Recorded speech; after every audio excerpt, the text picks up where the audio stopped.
Brought to you by the Every Dollar app. Start budgeting for free today.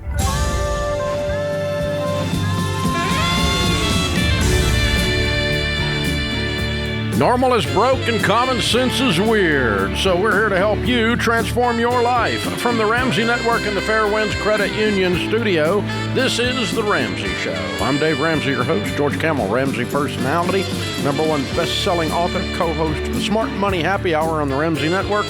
He's my co-host today. The phone number here is 888-825-5225. Maddie is in Sacramento. Hi, Maddie. How are you? Hi, I'm good. Thank you for taking my call. Sure. What's up? Okay, I am 23 years old, and I have over $500,000 in a 529 that was funded from Social Security money given to me after the death of my dad when I was a child until age 18. My mom ended up paying for all of my tuition because she had the means, which is why all that money is sitting. I also have $50K in the S&P 500, and I max out my Roth, which is funded from that 529. My financial advisor, he told me not to open a 401K. He is into credit cards and points and that whole game, which is kind of making me question if he's investing my money well, specifically the 529. Okay. So your question is what? My question is he investing my money well? And in the 529? I don't know. What's it invested in? I have no clue. He just told me it's in a 529. Do you have access to the account? I do. Okay. You can go in there and see exactly what the investments are, and that'll help you figure out. Are you looking for a high return and you're not getting it? What's the thing you're worried about?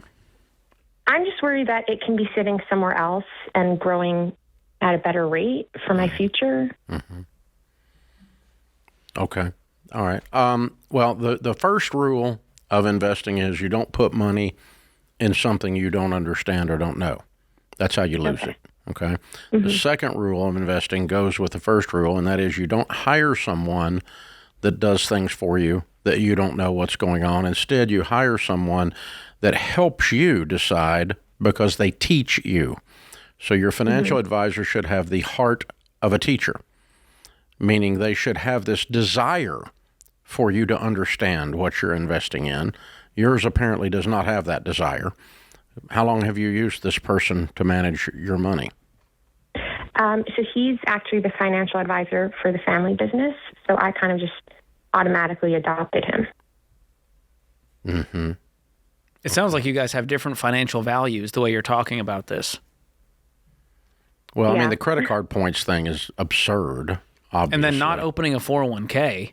That's weird. My only thing is he's gone, well, I can't manage that, therefore I can't make money from that, therefore I don't want her to open one. Yeah. Which would be so here's the other thing is, if you don't feel good about someone that's managing your money, they shouldn't be managing your money.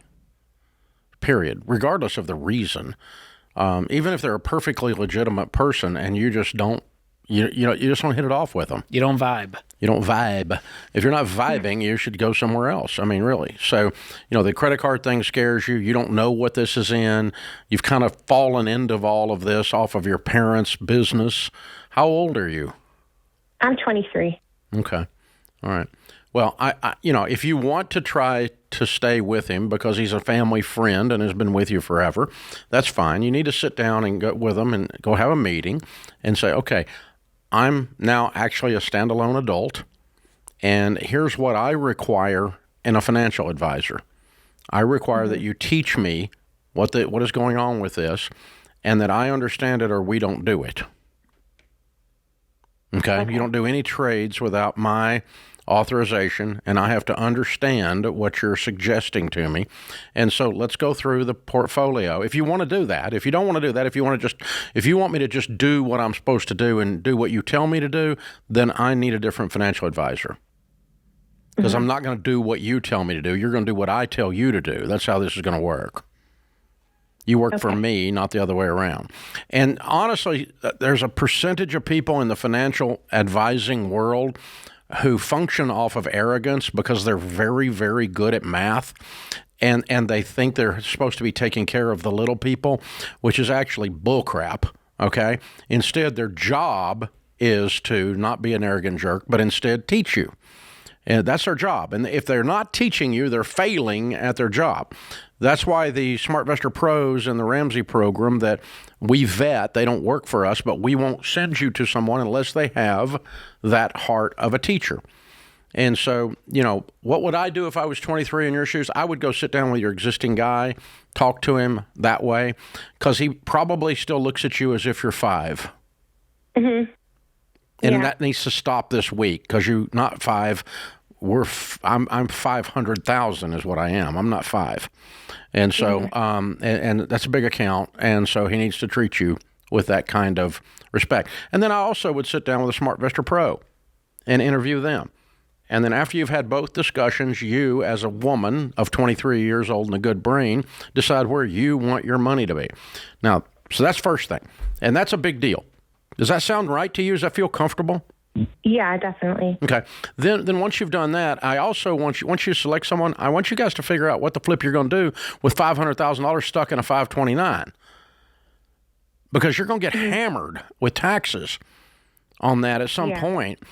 There is a provision to move some of it at age 30, before age 30, into, or maybe after age 30. Which is it, George? It's before. Before age 30 into a Roth, but the rules on it are very strenuous. So I want you to learn about beginning to move that into a Roth IRA as you can. And it's up to $35,000 is the new Secure Act 2.0. So I assume that's what he's doing. And so the other 400, so you can do it up to the max of the Roth. 465 is screwed. Yeah, I mean, you can change the beneficiary. So if Maddie, has kids of her own one day, or they brothers can use or it. Sisters or anybody else you want to pay for college. It becomes like a legacy but you're education going to pay fund. a 10% penalty on the growth and your taxes on the growth. If it's not used for education. So and you're not going to use $500,000 for education. She's graduated and her mother paid for it. That's over. So somebody didn't think this through very well. Should have used the stinking 529 and given you the money she was going to use to pay for the education, and at least gotten it out from under that 529. Yeah, you've talked about that before. Of not I overfunding. love 529s, but I very seldom run into them being overfunded, and this is a case where they were overfunded. That's tough. Yeah, up to a couple of $100,000, and then it's used for education is fine, but no more than that in a 529. And so it can't just sit there forever and grow. It gets worse. The problem gets worse and worse and worse. So, yeah. You're right, George. There's not a lot she can do, I don't guess. Yeah. But that's why you got to know. I mean, if she learned this years ago because he actually taught her what he was doing and why he was doing it, she could have understood some of this. But she just, there's two parties at fault here. The one that didn't teach and the one that never asked. Well, and this is the same guy told her mother not to use the 529. And she's telling her not to do a 401k, which doesn't make any sense at all. You need to be doing your 401k. Should have used the 529 money first and then moved on to her own cash. Exactly, for sure.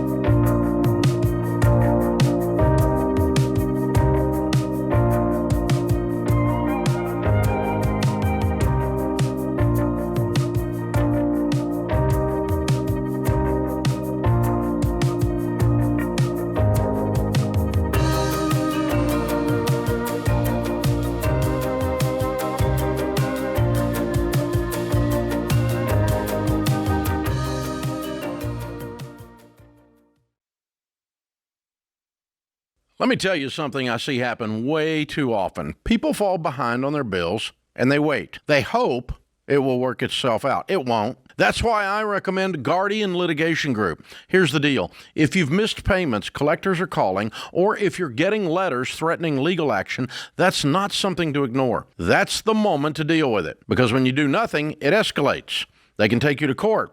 And if you don't respond, they can win by default, and that gets expensive fast. Guardian Litigation isn't a call center. They're an actual law firm. From day one, you're assigned an attorney to represent you. So if things do escalate, you're not scrambling and you're not hit with surprise legal fees. Guardian Litigation only gets paid when the debt is negotiated and you accept the settlement offer. This isn't about shortcuts. It's about dealing with the problem before it gets worse. Go to guardianlit.com/Ramsey today. That's guardianlit.com/Ramsey today. Attorney advertising. Results may vary and no specific outcome is guaranteed.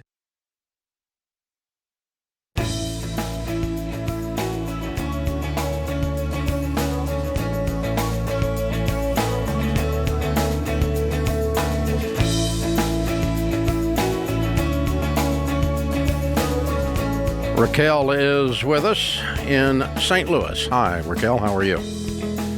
I'm doing good. My question is, I am wanting to know, how is it that I can do the envelope system? I'm trying to save, the first 1,000, but everything is direct auto pay and direct deposit. And I feel like, do I go withdraw everything and then put it in envelopes and then put it back in the bank? I'm really struggling with that. And just when I get the money saved, a major thing happens, recently. But how do I do that? Okay, the envelopes for the $1,000 emergency fund or envelopes for other categories? For other for the first to get my 1,000 and then to do the other categories. Okay. Well, the 1,000 could simply be transferred into a savings account. It doesn't have to be in cash. The other categories, most people are doing the envelopes for just a couple of categories these days in the digital world. Mainly groceries. Groceries and maybe eating out and a couple of things like that. But your light bill, you don't need to take out cash to go pay that. You don't need an envelope for very many things. And if you want to fund your grocery category in cash into an envelope and write food on the outside of that envelope and then only buy your groceries out of that envelope, that's the system we taught years and years ago for a whole bunch of things. Now, mainly people do it for food and a couple of other things. If you want to do that, you could just take the money out of the ATM. Okay. And just go up to the teller window and make a withdrawal on your account for that much cash. But how do I budget? Okay, I'm trying to get on a budget. How do I get on a budget, divide it up, and then say, okay, this is what I have to put in, and this is what's in this for each amount? Oh, I see. Okay. The Every Dollar app is the easiest way to do that. It's the budgeting app that we invented years ago, and it has grown into actually the full Ramsey plan, where it holds your hand and helps you decide what to do with each of the categories so that you're following the baby steps. But download the Every Dollar app at Apple Store or at Google Play. It's free, and you can set up your budget on it. It won't take but about 20 minutes to set it up. And they'll guide you through the whole process, Yeah, too. it's very, very hand-to-mouth, easy to understand. Even I can do it.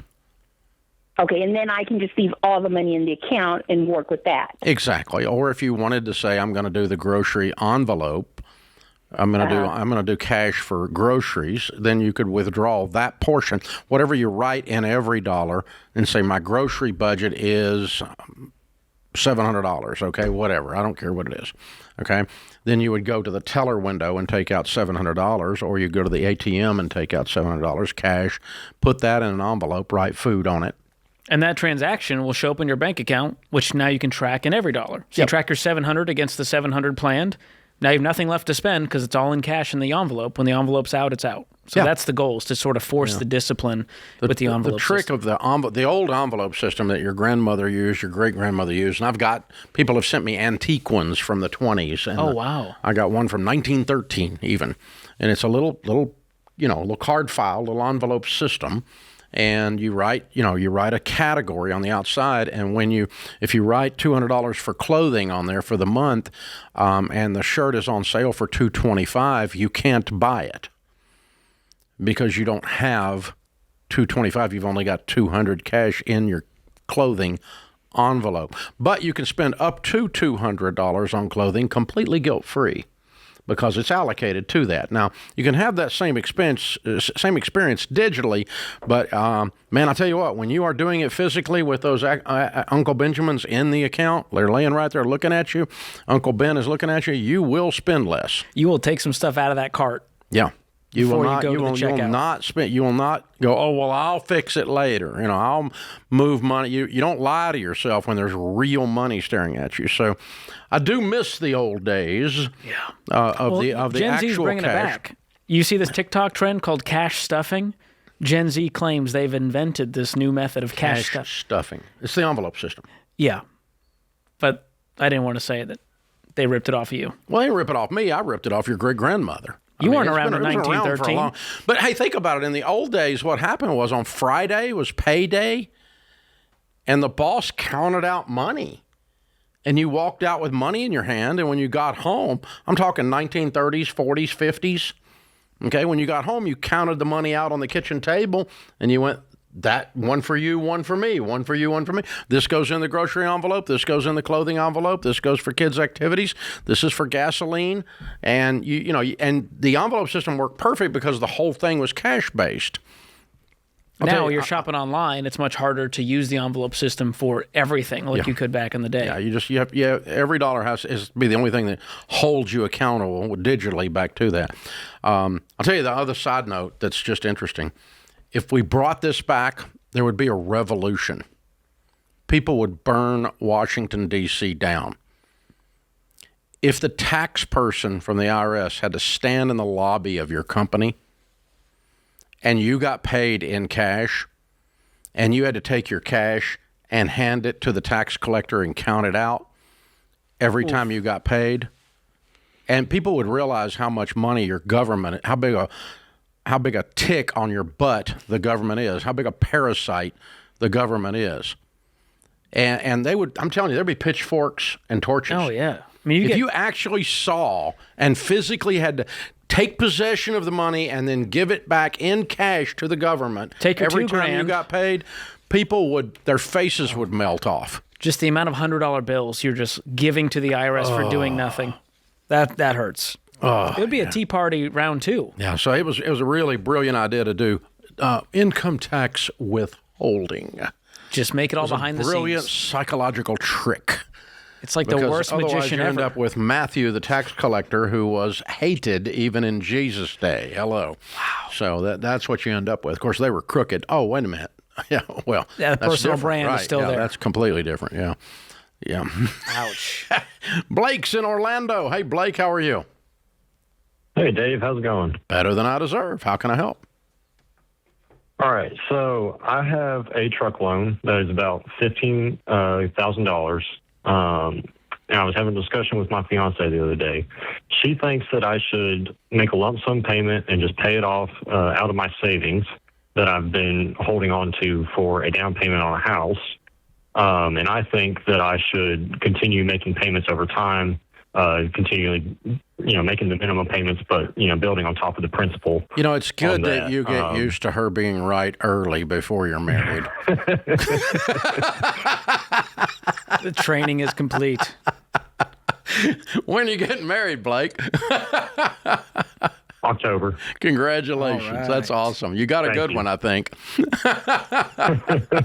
Yeah, I've been at this 40-something years, 44 years, and I'm still working on being wrong. It's hard for me. Oh, man. Yeah, she completely got you. Here's the thing. If your truck was paid for, would you borrow on it to put a down payment on your house? No. Same thing. Okay. You follow that? You follow that logic?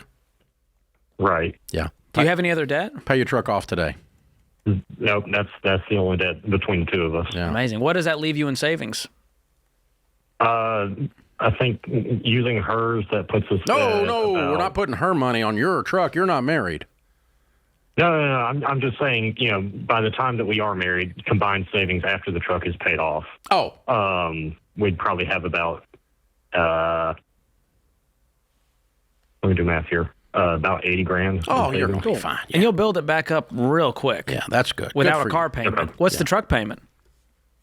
It's the monthly payment. I'm paying $500 right now. That's like $30 extra on top of the minimum payment. Nice. I would pay it off. I'll tell you, here's the interesting thing, Blake. Your truck will drive different when it doesn't drag a payment book around.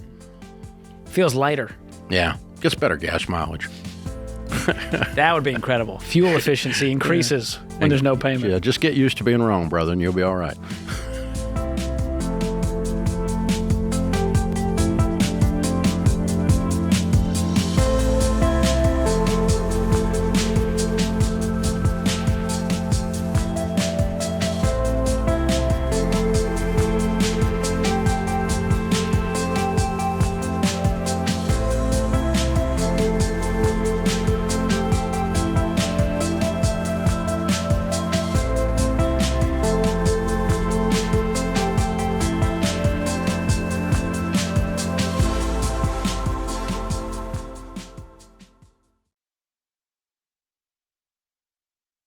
Hey, what's up, guys? It's Jade Warshaw. Now, I know a little something about saving money. While my husband and I were paying off over $460,000 in debt, we went over every expense in our budget to find ways to cut back. Nothing got a free pass, including our phones. And you need to be doing the same thing. And now with Boost Mobile, one of the easiest places for you to save money is your phone bill. Their unlimited plan is just $25 a month. Forever. With a price that nice, why would you ever go back to your old carrier? And with Boost Mobile, there's no contracts, no hidden fees, and no surprises, which makes this a no-brainer when it comes to saving money. The best part? You can keep your phone and your number when you switch. So it's not like you're making some huge lifestyle change. Listen, you need a phone, but you don't need to be overpaying every month. So whether you're paying off debt or building wealth, or you just want to keep more of your money in your pocket, this is a win. Go to boostmobile.com/Ramsey and make the switch today. That's boostmobile.com/Ramsey. $25 forever requires customers to remain active on Boost Mobile Unlimited plan.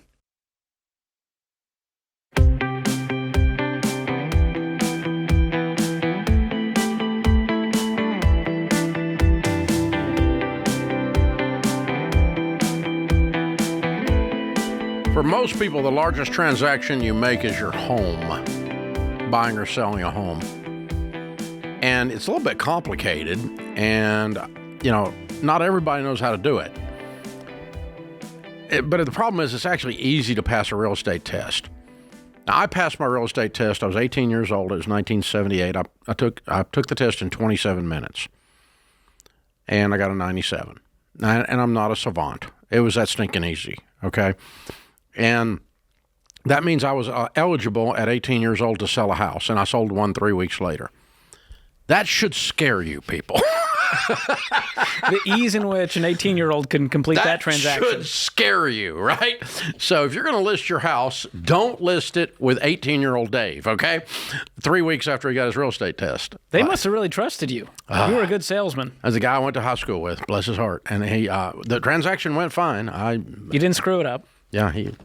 Anyway, if you're going to buy a house, get a pro in your corner. If you're going to sell a house, get a pro in your corner. A pro is someone who's actually done a lot of transactions, like 50 or 100 this year kind of thing, okay? This is not somebody who, I've done, how many houses have you sold? 4? That's not who sells your house, okay? That's not what you do. You don't want a side hustler. No. Or I always dreamed of being, no, I don't care. I'm not selling my house, okay? This is a $500,000, $600,000, $200,000 asset here. All right, so how do you find someone you can trust that's high octane? We vet them. They're called Ramsey Trusted Agents. You can find a Ramsey Trusted Agent for free at ramseysolutions.com/agent, or you can click the link in the description. If you're listening on YouTube or podcast, we'll take you straight there. Julie is in Greenville, South Carolina. Hi, Julie, what's up? Hey, Dave. Hey, George. My question today is about taking a dream vacation to Hawaii. My husband and I have been dreaming about taking ourselves to Hawaii, and now we have 3 kids, so we would love a family vacation to Hawaii. We've wanted this for about 12 years now and started saving. On the bad side of things, we started saving only $100 a month for almost the last 12 years. Where we failed is thinking that would get us somewhere in the ballpark of $10,000 to maybe $15,000, and that would be enough to take 5 people to Hawaii for a week or 2. We failed to think for inflation. So no, you failed to save enough money. Inflation didn't have anything to do with it. You just weren't saving enough money. So you truly were dreaming. You weren't working a plan. So the question then is, now we only have $14,000, and every time we try to run the flights. What's your household income? $70,000 between the 2 of us. So what does it need to be for? How much do you need to spend on this vacation for you to get to go? Actually go, not just pretend. 15 to 20. Okay. So our thought is, wait a minute, 15 to 20, you've got 14. Yep, exactly. So put some stuff on Facebook Marketplace and buy the tickets. That's the question, is do we just say, you know what, let's take it. We've always dreamed of this. Let's do it. Let's find the money. Let's pull it out. because we're not putting anything on debt. So let's just work harder another year. Wait a minute. You're not putting anything on debt. You have debt? No, none. We refuse. You're saying you want to do this debt free? Oh, you mean you're not going to borrow the money for the vacation? Yes. How long is the trip? How many days or nights? Right now we want to go 7 nights. Okay. I was just wondering what the levers we can pull. Because if you go 6 nights, well, all of a sudden you can afford it. So have you done the research to actually see who has the best price? I've been researching for 2 years consistently, thinking we had enough for 2 years, and we just keep pushing it off. And so my thought is, let's push it off another year, or let's just go to a lesser quality hotel. Everyone's tired of hearing about this trip. I think you just need to go ahead and go. You're tired. We can't wait another year. I mean, so this is just for fun, Julie. I like Costco travel. I jumped on there, found a Maui package, 5 travelers, 2 rooms, $11,000, including flights from Greenville. So I'm just saying, if we can... He did that while we were talking, Julie. It's 60 seconds of research. The goal is spring break, only because children, summer sports. Julie. And so we're just thinking through all the options. Did you not hear what he just said? Yes. And he went on Costco.com and booked a trip while you were talking. This is for August 4th. We're talking like a month from now, and it's a week-long trip. So I'm just saying, we need to look at some options here and not kick the can down the road. Because the kids are free this summer, aren't they? So here's the problem you're going to have overall. You need to go on the trip, and you need to pay cash for it, and you need to figure out a way to do it between now and spring break and stack up whatever cash between now and then to add to this so you get to do close to the trip as you want to go. But the problem is you have put too much psychological bullcrap on this trip. Your expectations are so stinking high. I don't care where you stay, you're going to be disappointed. Because you've been dreaming of this for 12 years. And I've been researching. Not well, but you've been researching. George beat you in 30 seconds. I might go. I'm excited about this George trip about to book a trip right now. Whitney, here comes George. We're going to Hawaii. But yeah, I seriously think you've got this thing built up to being some kind of nirvana. It's nice. I've been to Hawaii a couple times. I'm not mad about Hawaii, but it's not actually my favorite place to go. If I was going to spend that kind of money, there's probably a different island I would go to, honestly. But you go, it's going to be nice. You're going to enjoy it. You ought to go see Diamond Head, and you ought to go see Hanauma Bay, and, run over to Maui. Go see the Big Island if you can with the active volcano. There's some great diving there if you guys know how to do diving. And, it's a good trip. It's a good trip. But there is no piece of travel. It's like owning an item. As soon as you buy the car, stupid thing breaks. As soon as you buy the house, the hot water heater goes out. And all the little shine and all the little gloss on this dream goes away. 90% of the excitement was the fantasy of it happening. Exactly. The anticipation. And the actual event is going to be a letdown. Because you've got this thing up so high in your brain. It's going to rain. Someone's going to get sick. The kids are on their phones. Every afternoon it rains, and they call it a blessing. A Hawaiian blessing. Nice way of saying it's freaking raining again. Okay? Like, what are we in, Seattle? I mean, it's crazy. It's not like the pictures. They don't show that on the brochure. Well, the famous website of the hotel, right? It's like, where is this hotel? Not the one I'm staying in. But yeah. But yeah, I want you to go, and I want you to have a good time.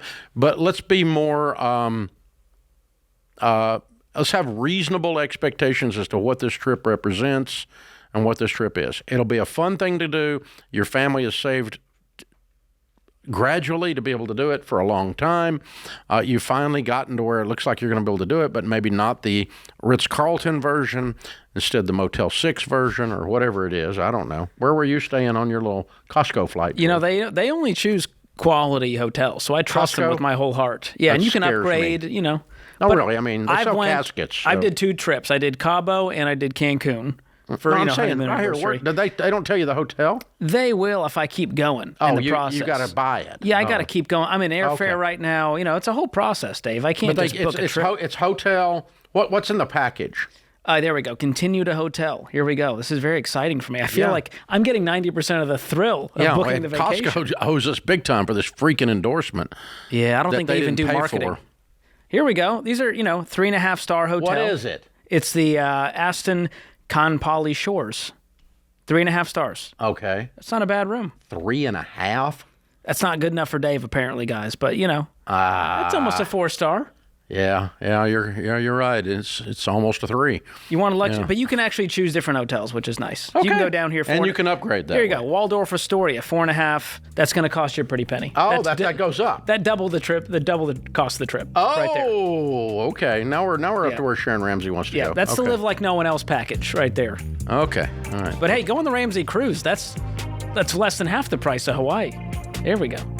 Think about it. Could be. Get Not back with to me. 3 kids. Yeah, that's a lot. I don't know. It could be. I don't know how do we stack them in those cruise rooms? Yeah, 3 bunks. Yeah. Stacked high.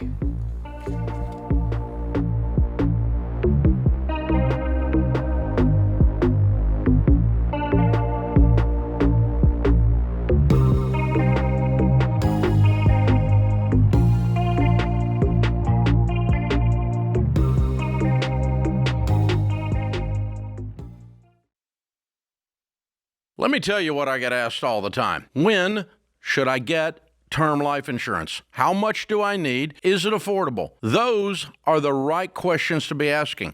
So let's take a quick review. The fact is, term life isn't a baby step. So if anyone is dependent on your income, you need to have 10 to 12 times your income in life insurance now. And most people are surprised by how affordable term life really is, even if you're not in perfect health. Look, I understand the hesitation since most insurance companies make it more of a hassle than it needs to be. Not at Xander Insurance. They're not an insurance company. They're a broker that works for you. That means they'll shop and compare the top term life companies to find the most competitive options on the coverage for your family. For almost 30 years, I've recommended Xander for straight answers, competitive rates, and coverage that actually protects your family. Call 800-356-4282 or go to Xander.com for a quick and easy quote. That's Xander.com.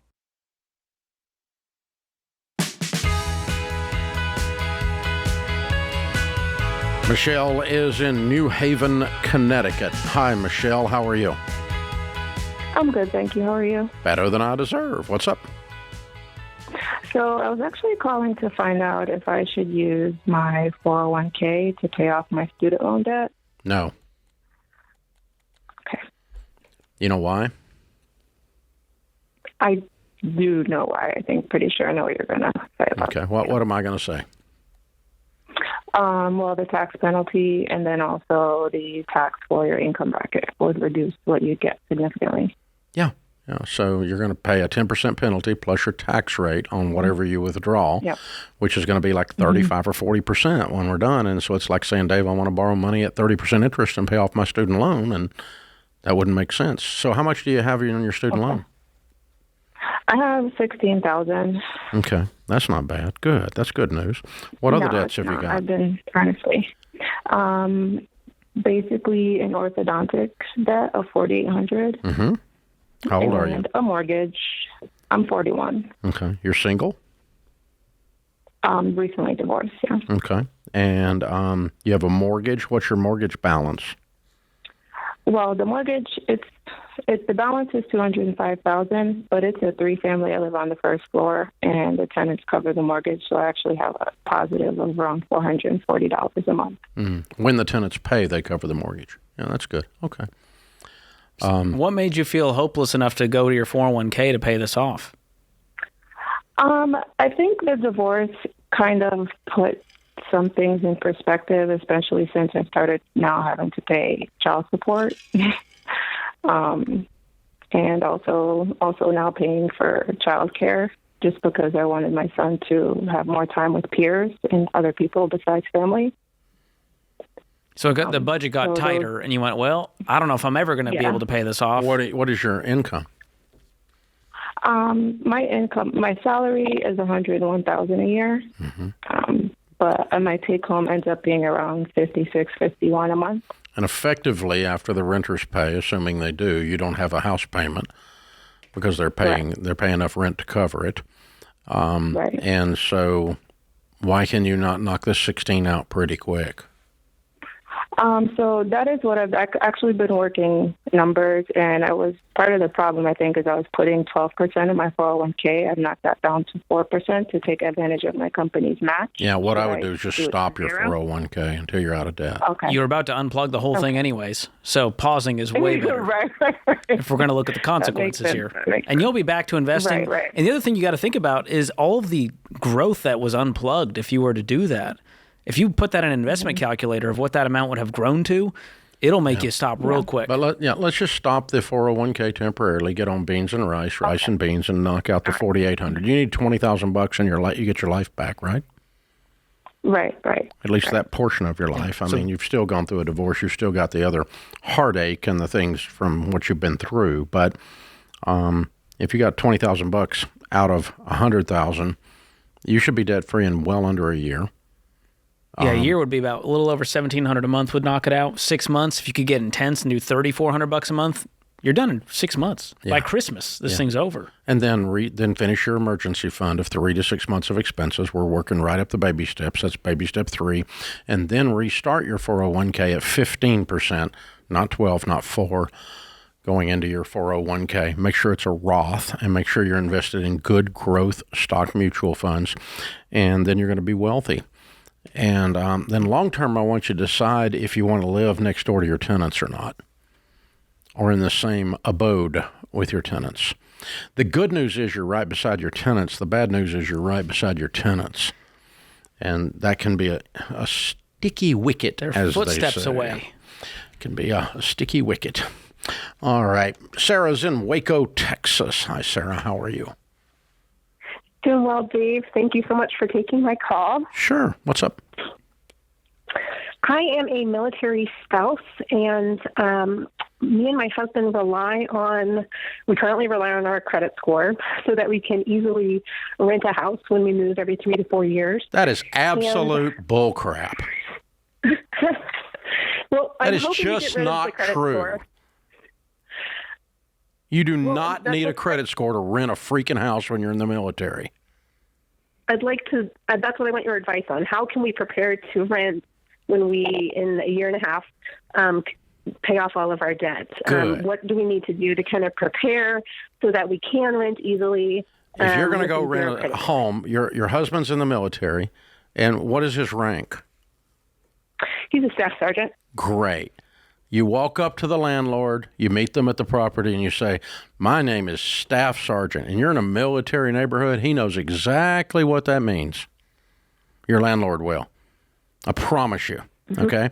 He knows exactly what that means. It means that you're always going to get that amount of money every single month.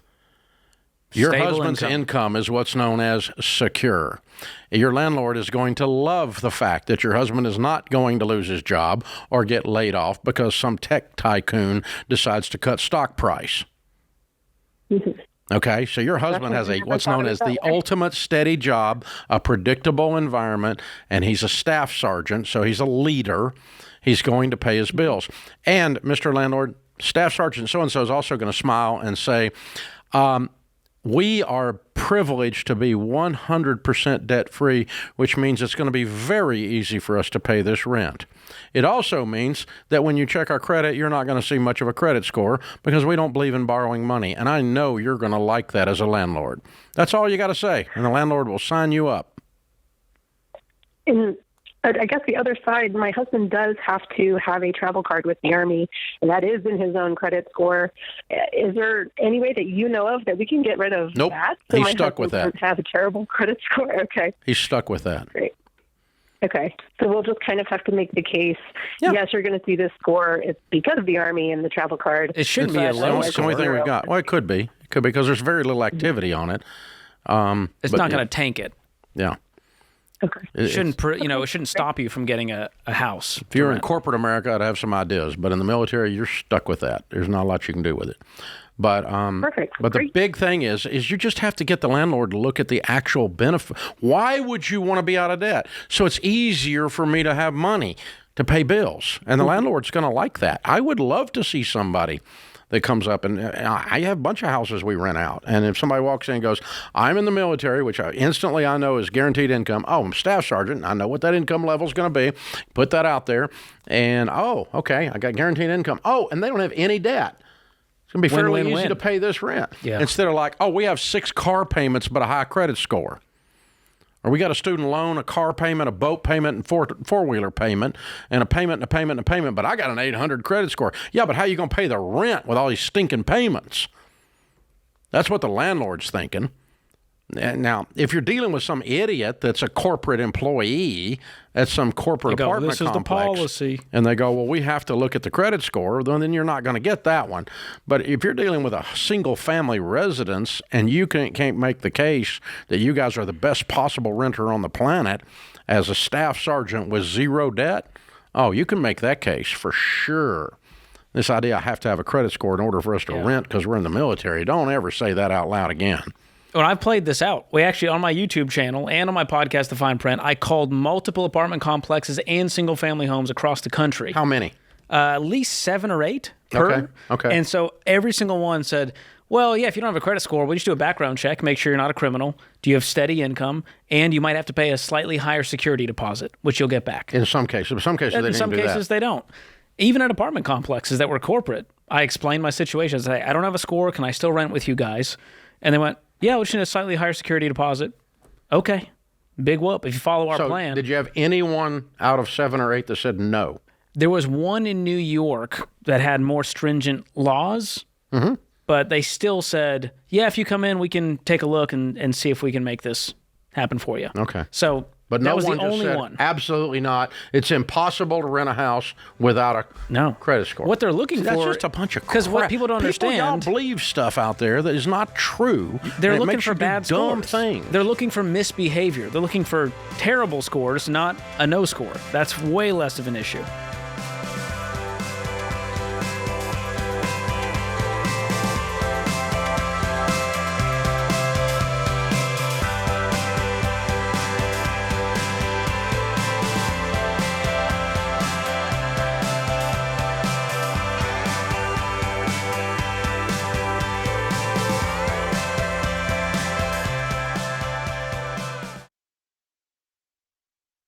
Hey guys, healthcare is one of the biggest stress points in your budget. It's confusing, and most of the time it feels completely out of your control. But there is a better way to handle it. Christian Healthcare Ministries isn't health insurance. It's a health cost-sharing ministry where Christians share each other's medical bills. And it's not a new idea. CHM has been around since 1981. It's predictable and proven, and they've shared over $13 billion in medical bills for their members.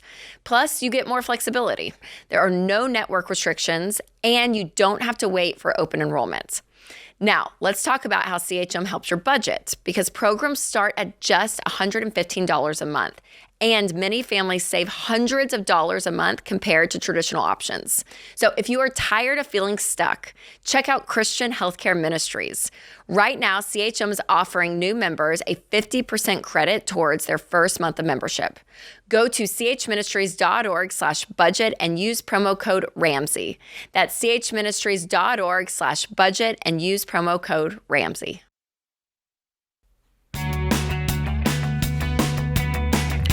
Welcome back to the Ramsey Show in the Fairwinds Credit Union studio. George Kamel, Ramsey personality, is my co-host today. Ashley is in Green Bay, Wisconsin. Hi, Ashley. How are you? Hey, good, Dave. How are you? Better than I deserve. What's up? Hi. So, it's kind of a long story, but I'm going to try to condense it. I'm 24. I've been living on my own. Bad family situation I had to get away from. I've been kind of working odd jobs here and there. Currently make about 30 to 35 a year if I'm lucky. My car that I was fortunate to get recently broke down. It's not worth fixing just because it's not worth the amount of money that it would take to fix it. I'm just wondering, if I have no money in the bank, no savings, how would you recommend getting a different car without taking on debt? What's wrong with your car? Who said it's not worth fixing? So it's had a lot of suspension issues, and it has like 222,000 miles on it. It's 2011. I wouldn't be able to get that much out of it. And the suspension issues, they quoted me like $3,000. And then on top of that, can you drive the car? What's wrong with the suspension? Yeah, it's a lot of like different like the wheel bearing. Like there's just a lot of things that I couldn't afford to fix. That wasn't what I asked. I asked if you could drive the car. Is it rolling? No. Why? What's broken that keeps it from rolling? Because suspension issues don't keep it from rolling. The brakes are creating like a lot of heat. That is for something that requires brakes are different than suspension. Okay. Well, yeah, I mean, it's a lot of things is what I'm trying to say. Have you gotten multiple quotes on this? So let me stop you for a second. Okay, I'm sorry, George. Just a second. I'll let you come back to that. Here's why I'm asking that, okay? I drove junk cars for a lot of my life and turned a wrench on them, old redneck style, all that stuff, right? And I don't want you to have to drive a piece of crap car the rest of your life. I want you to not have to, and I'm trying to get you up and moving again. But what... I would say close to 100% of the cars with 250,000 miles have suspension issues. The suspension is merely what causes the car to feel like it isn't riding well. If you hit a pothole, it feels like it runs up through your back, and jars your brains out, and that kind of stuff. That's a suspension issue. Or when you go into a corner, it feels like it moves like 4 times as you go around the corner instead of once. That's a suspension issue. None of those things keep you from driving that car to work. And almost all worn-out cars have a worn-out suspension. I've got a 1960 Corvette that has been renovated frame up. The suspension in the thing absolutely sucks. Yeah. Okay. Well, so the suspension doesn't bother me. The brakes you got to have fixed. But brakes are different than suspension and different than wheel bearings. And I think someone has just looked at your car and said, oh, this is going to take more than to put this car back the way I would do it because I'm a mechanic is going to cost more than this car is worth. Yeah, well, we're not trying to do that. We're trying to put a Band-Aid on this sucker so this girl can get to work. That's different. Sure, yeah. So they said in the dealership... dealership. There's your other problem. The most expensive place to get a car worked on. The most expensive place to get a car worked on is in the dealership. Yes, I'm aware of that. Then why did you go there? So I also... If you would let me explain, I will explain it to you. Okay, try. I took it to another friend after I was done at the dealership, and he also told me the same thing. It's going to cost, even though he was able to do it for slightly cheaper, the parts themselves were really expensive with everything that needed to be done. Okay. So, I still don't think everything needs to be done. Okay. I disagree. Okay. I think your friend is wanting to fix your whole car, and I don't think he understands. All we need to do is get the brakes on this thing. Can you get some brakes on it for me so I can get to work? And when I get to work, then I'm going to start stacking cash, and I'm going to sell this piece of crap to a junkyard for $2,000 for $1,500. I'm going to put $1,500 bucks with it, and I'm going to go buy a car that's twice as good as this one, which ain't much still. But we're going to move up in car a little bit. You've got no money. I'm trying to get you off of your feet. Yeah. Yep. And that's what I'm trying to do. And the dealer's not even going to come close to helping you. 100% of dealers are going to tell you, oh, you need a new car. Here's 3 easy payments. Asking a dealer to fix your car is like asking a dog if it's hungry. Of course they're going to tell you it's broken. And your friend is probably looking at it going, yeah, I'm a good mechanic and I know how to fix all this stuff and it's not worth screwing with. But he hadn't thought about the fact that you got no money to go buy a car with. So I mean, my friend doesn't have a financial incentive to tell me anything, though. I didn't think that either. I think he's a good mechanic, and he wants to fix everything. And I wouldn't fix everything on this car. I drove cars just like this when I was broke too. Can you go back to him and say, hey, I just want to get from A to B. I don't need to do everything. What do I need to do to get this thing rolling again? And then you go take 6 shifts at whatever it is you're doing and pick up 4 side hustles and go put your little money together and let's get this thing up and running for 4 months, okay? I had a guy loan me a car with 400,000 miles on it when we went bankrupt. Mm-hmm. $400,000. This car was an absolute piece of crap. When I drove it into a good neighborhood, the cops followed me. They thought I was going to steal something. This car should not be in this neighborhood. It was that bad. I drove that car for 3 months, and it was the worst experience of my life. I used to tell people I drove that car for 10 years, 1 3-month period. But you know what I did during that 3 months? I worked like a maniac, and I bought a $1,500 car, which was That's a huge upgrade. better than the blessing my friend had loaned me.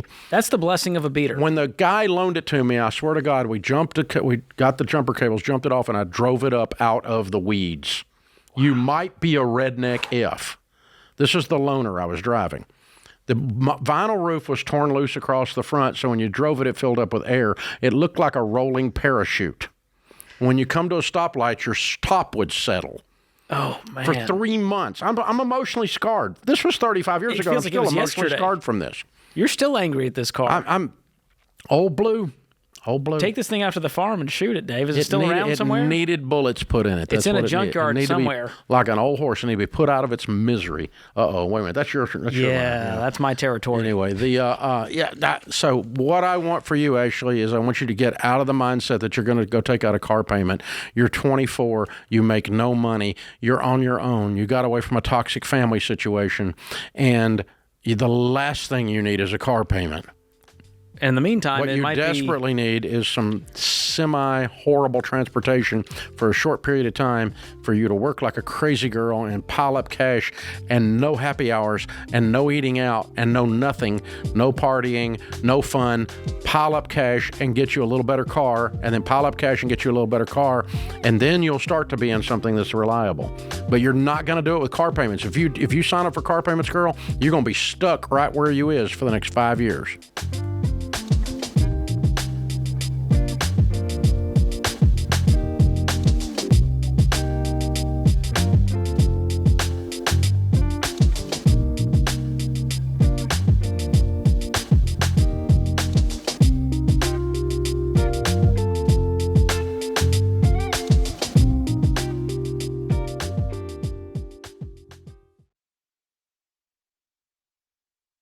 This show is sponsored by BetterHelp. Summer is a time when people get away from it all. Whether it's relaxing or going on vacation, we've all been sold this lie that if we could just escape from everything, then our lives will magically fix themselves. But here's the truth.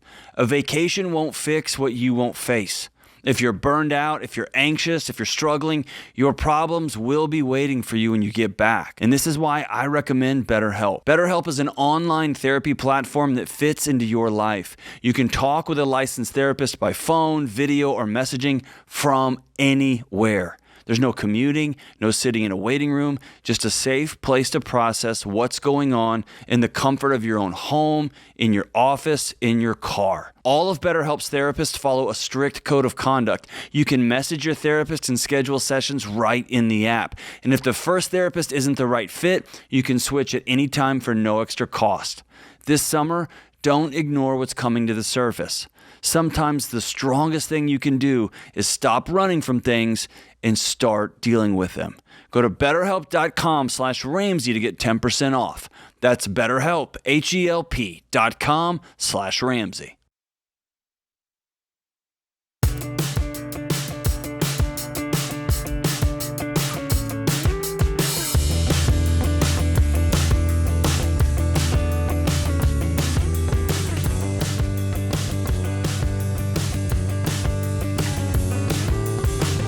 Guys, I want to loop back for a second.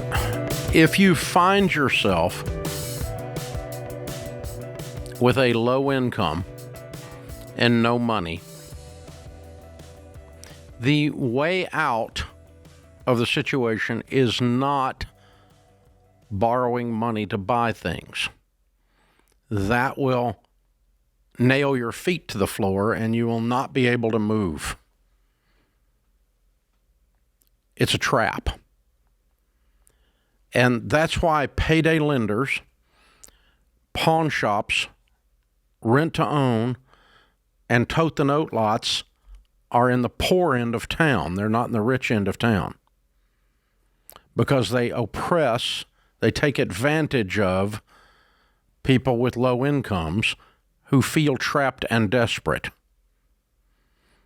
I have been broke. I've never been poor. Poor is a state of mind. Poor is I'm trapped and there's no way out, so I'm forced to rent my washer and dryer at the rent-all place. I'm forced to buy a car and pay 3 times too much for it at an interest rate that can't even be calculated on the tote-the-note lot. Or I'm going to borrow money at 800% interest. That's actually what it is. It's not an exaggeration. At a payday lender. Because it feels like I'm trapped and I'm grabbing for anything that I can get a hold of to get out of this trap. And when you do that, someone will hand you a concrete block and you will sink. They will not hand you a life preserver. And that includes going to a car dealer when you make $25,000 a year and you're 24 years old to get your $1,000 car worked on in the repair shop. That's 100% of the time not going to go well. They are not set up to serve that clientele. They're not set up for it. They don't even know how. Their brains don't even work that way. And so you can be angry about it if you want. That's not a bad thing. But the way out is not to borrow your way off of the bottom rung of the income ladder. The way out is to cut your lifestyle to nothing and work like a maniac and get your income up. Get your income up, get your income up, get your income up. You do not, when you're in a situation like that, and I have been there, you do not have any time or margin for any kind of relaxation or luxury. In a country that is full of relaxation and luxury. Every Instagram feed is some bullcrap thing that you don't need to be messing with. You don't need to look at any kind of social media when you're in that situation. All you need to do is work. My grandmother used to say there's a great place to go when you're broke, to work. And it's the only way off the bottom. But it will get you off the bottom. It'll get you out. You're not stuck. You live in the greatest country the world has ever known.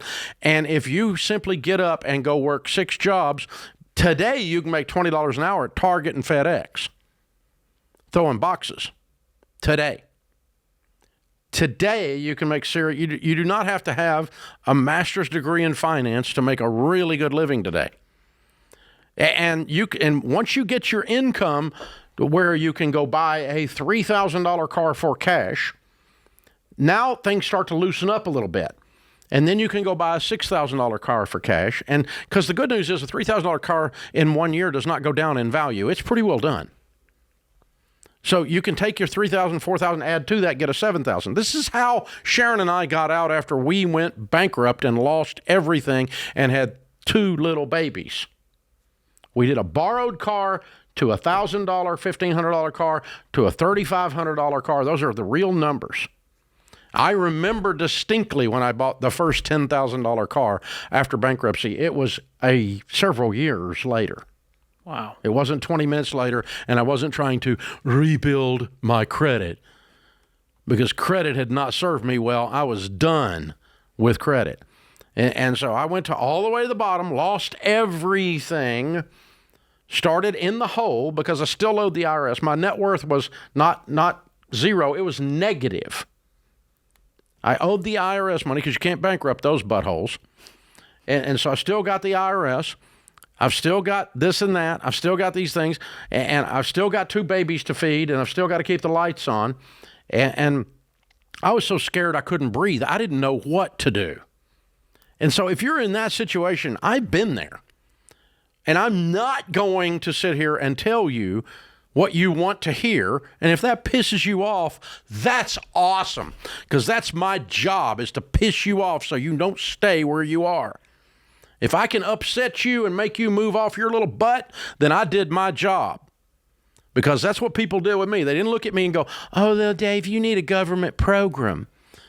They said, you need to go make some lemonade out of all this freaking lemons you got. You got cases of lemons, boy. You need to go do something with it. These are my friends, my family. There's zero mercy. Actually, it was really great mercy, because it was the truth. That's the kindest thing you can do for someone. The way out is the truth. Not say, oh, well, you just need, the poor need a line of credit. That's the last thing you need when you're broke. It's going to keep you freaking broke. So the last thing you need is a car payment, because you got a car problem.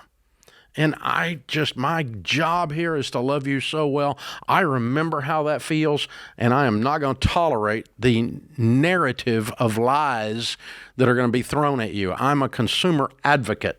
We're here, George and I are here to help you, not anything else. You're not our entertainment value. We were entertained long before we got to these microphones. Doesn't take much. So, Man. This is what you've walked into if you walk into the Ramsey Show. Don't expect anything else. Steve is with us in San Antonio, Texas. Hey, Steve, what's up? Hey, guys. Thank you so much for taking my call. Sure. Can you hear me? Yes, sir. How can we help? Okay. So I'm gonna ask the question, and then I'm gonna describe the situation. My question is, when should I file for Social Security with IRMA in mind? You are familiar with IRMA, right? Yeah. Yes? Okay, give me the rest of the story. I'm so confused. Okay. So I turned 65 in March. I'm a school teacher. I got Part A covered. I filed for Part A of Medicare. The rest, because I'm still with the school district, I'm taken care of. I've got Social Security coming to me when I do retire. Not much, but some. Next March, I will meet with, in Texas, it's called the, what's it called? I forgot what it's called. But when you hit a certain age and the years of service, you get full benefits. All right? So I'll get that in March. The third source of income that I'm going to have when I retire is, and I'm blessed, I won a scratch-off ticket for $500,000, and that turned out to be $380,000 after the taxes were taken out. So my question is, with IRMA in mind, I know in 2 years' time, I will be taxed heavily because of that sudden growth in income. My question is, what was your advice for filing for Social Security? Do I wait till after that 2-year grace period, or should I file for Social Security next year when I retire? I would wait, given that you're going to take the hit on the lottery. The lottery income's going to come in. Yeah. Let that purge be the rat and the snake all the way through your taxes, and then do your Social Security after that, and then you won't have to deal with IRMA. It's not a problem. Because IRMA's not affected by net worth, it's affected by income. And so, yeah, that's what yeah. And by the way, what they withheld on that is not necessarily your tax rate. Your tax rate is, they withhold 24% on lottery winnings, but you may or may not be taxed that. You may be taxed more or less. So you need to get some good tax advice as well. Go to RamseySolutions.com and click on taxes.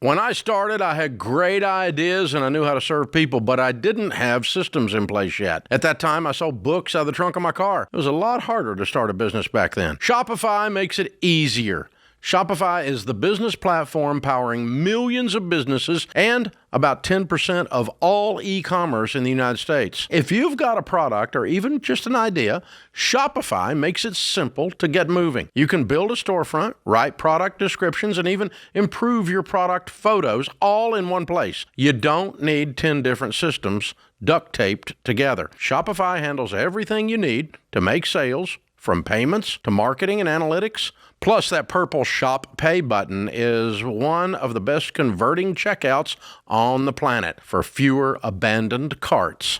And if you get stuck, Shopify offers 24/7 support. So if you've been sitting on the sidelines, it's time to turn those ideas into... Sign up for your $1 per month trial at shopify.com/Ramsey. That's shopify.com/Ramsey. Shopify.com/Ramsey.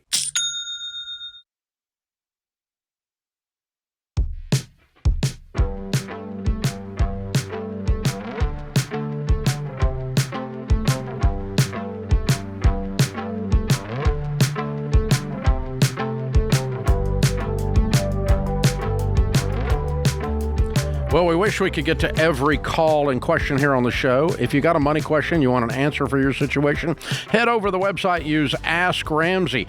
Ask Ramsey is our free AI tool that's built and trained only on proven Ramsey principles. About 3 years worth of this show we dropped into it. And we dropped all the books we've written into it. We dropped all the articles, which there's thousands of that we have on our website on different subjects into it. And so it's pure Ramsey, no Reddit, no TikTok, no crap, just what Ramsey says. And if you don't want to know what Ramsey says, then you wouldn't certainly use Ask Ramsey. But if you do want to know what Ramsey says, you could ask Ramsey, and you will only get a Ramsey-fied answer. As a matter of fact, it's getting increasingly smart aleck. It's starting to sound like me. It's so bad. But, hey, ask your question today at RamseySolutions.com, completely free. Ask Ramsey, or click the link in the description if you're listening on podcast or YouTube. Abigail is in Vermont. Hi, Abigail. How are you? I'm doing well. How are you?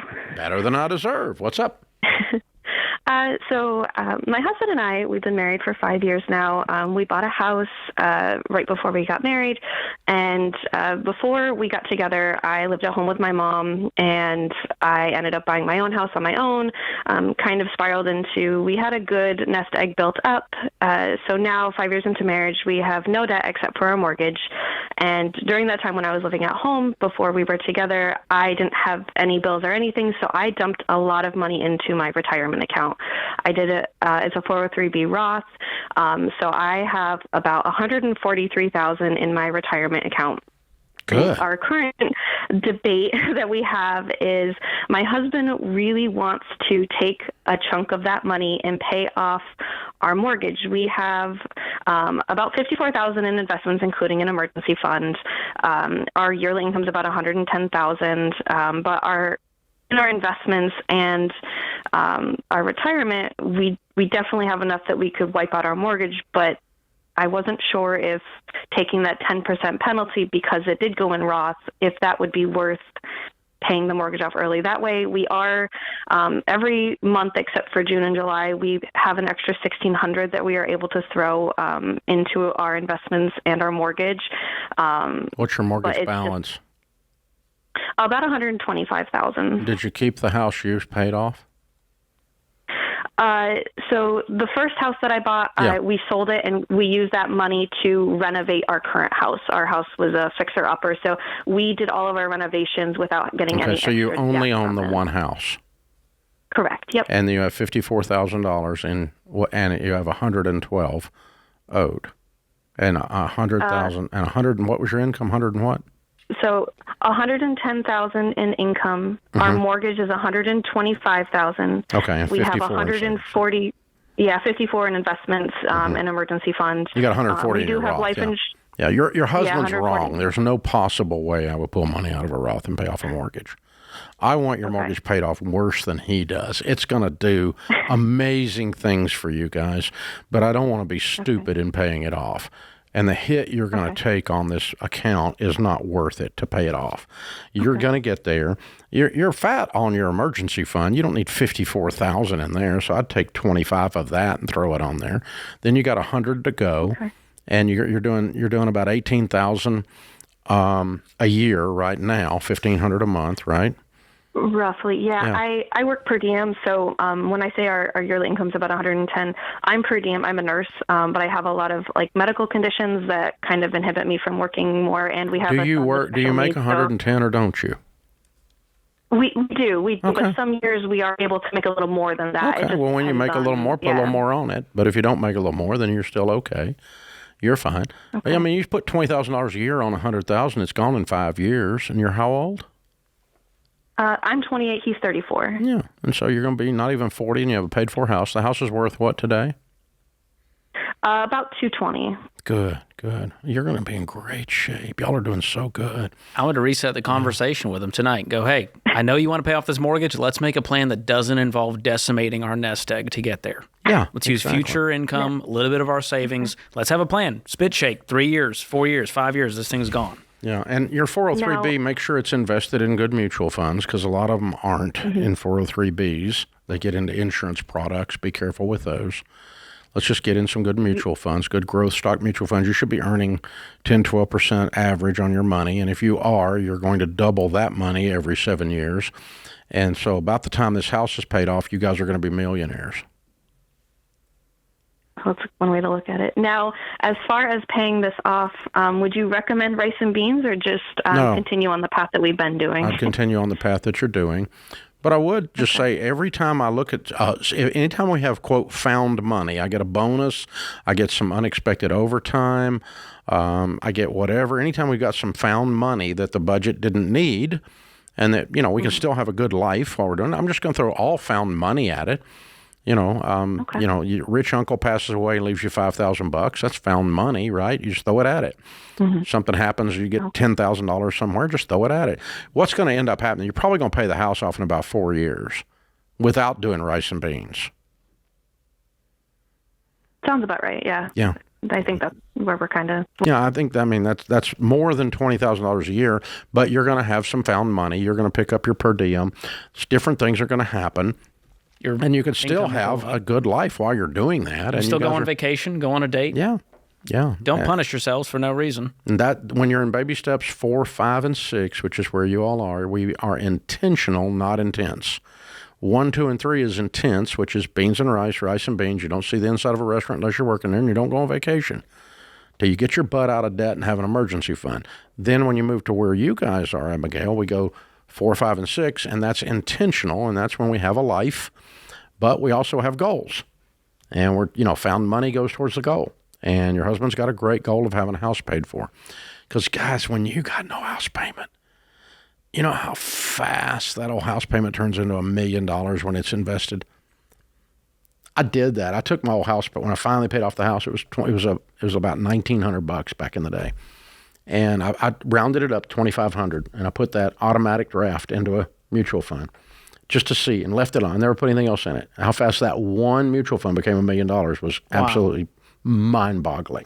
Yeah, that's the compound growth on that. Because you're used to paying a stupid house payment. When you pay yourself a house payment, and it's invested. My goodness! Instead of paying interest to the bank, you're paying yourself some interest. Ding, ding, ding. That's amazing. And once you cross that threshold under 100,000, you're like, game on. We got this. Oh yeah, you can smell it now. Anthony's in Chicago. Hey, Anthony, what's up? Hey, Dave. Thanks for taking my call. Sure. How can we help? So I graduated 2 years ago, and I've accumulated a lot of debt in those 4 years, plus the new car I bought that you probably won't like. But currently, I sit at roughly, I was just trying to get some tips, and I feel like I'm doing a good job repaying it back. And I was wondering if you can provide any more helpful tips to keep going on that aggressive edge that I've started. What's the total debt? The total debt after the start or the balance right now? Today. Today is about 50,000 ish. What's your income? It's about 66,000, but I have overtime, so 76 last year. Good. What's the ish 50,000 on? So we got 33,000 in a private bank student loan. We got 17,000 in federal loans. And then my car is above equity value, above my loan value. I don't care. What do you owe on your car? 15,000. Okay. So you don't have 50,000. You have 65,000 in debt. Correct. Technically. Yeah. Okay. All right.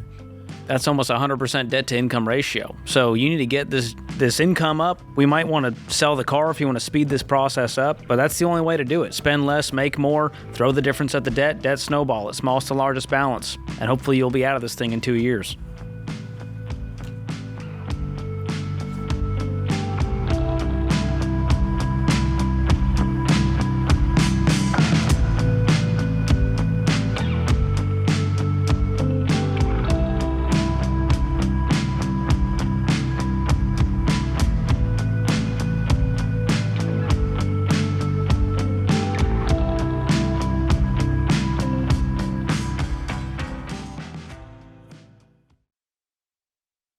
Hey guys, George Kamel here. 2 things you should know about me. I love a good movie, and I hate overpaying for things. And Angel just checked both boxes. They've got a new movie called Young Washington, the story of George Washington's early life as a soldier before he became a founding father. And whether you're a history buff or not, this was a gripping, entertaining thrill ride of a prequel to The Guy on the Dollar Bill. I was on the edge of my seat the whole time. Now, here's where the math gets fun. A premium Angel Guild membership is normally $20 a month, but as a Ramsey fan, you get 25% off, so it's just $15 a month.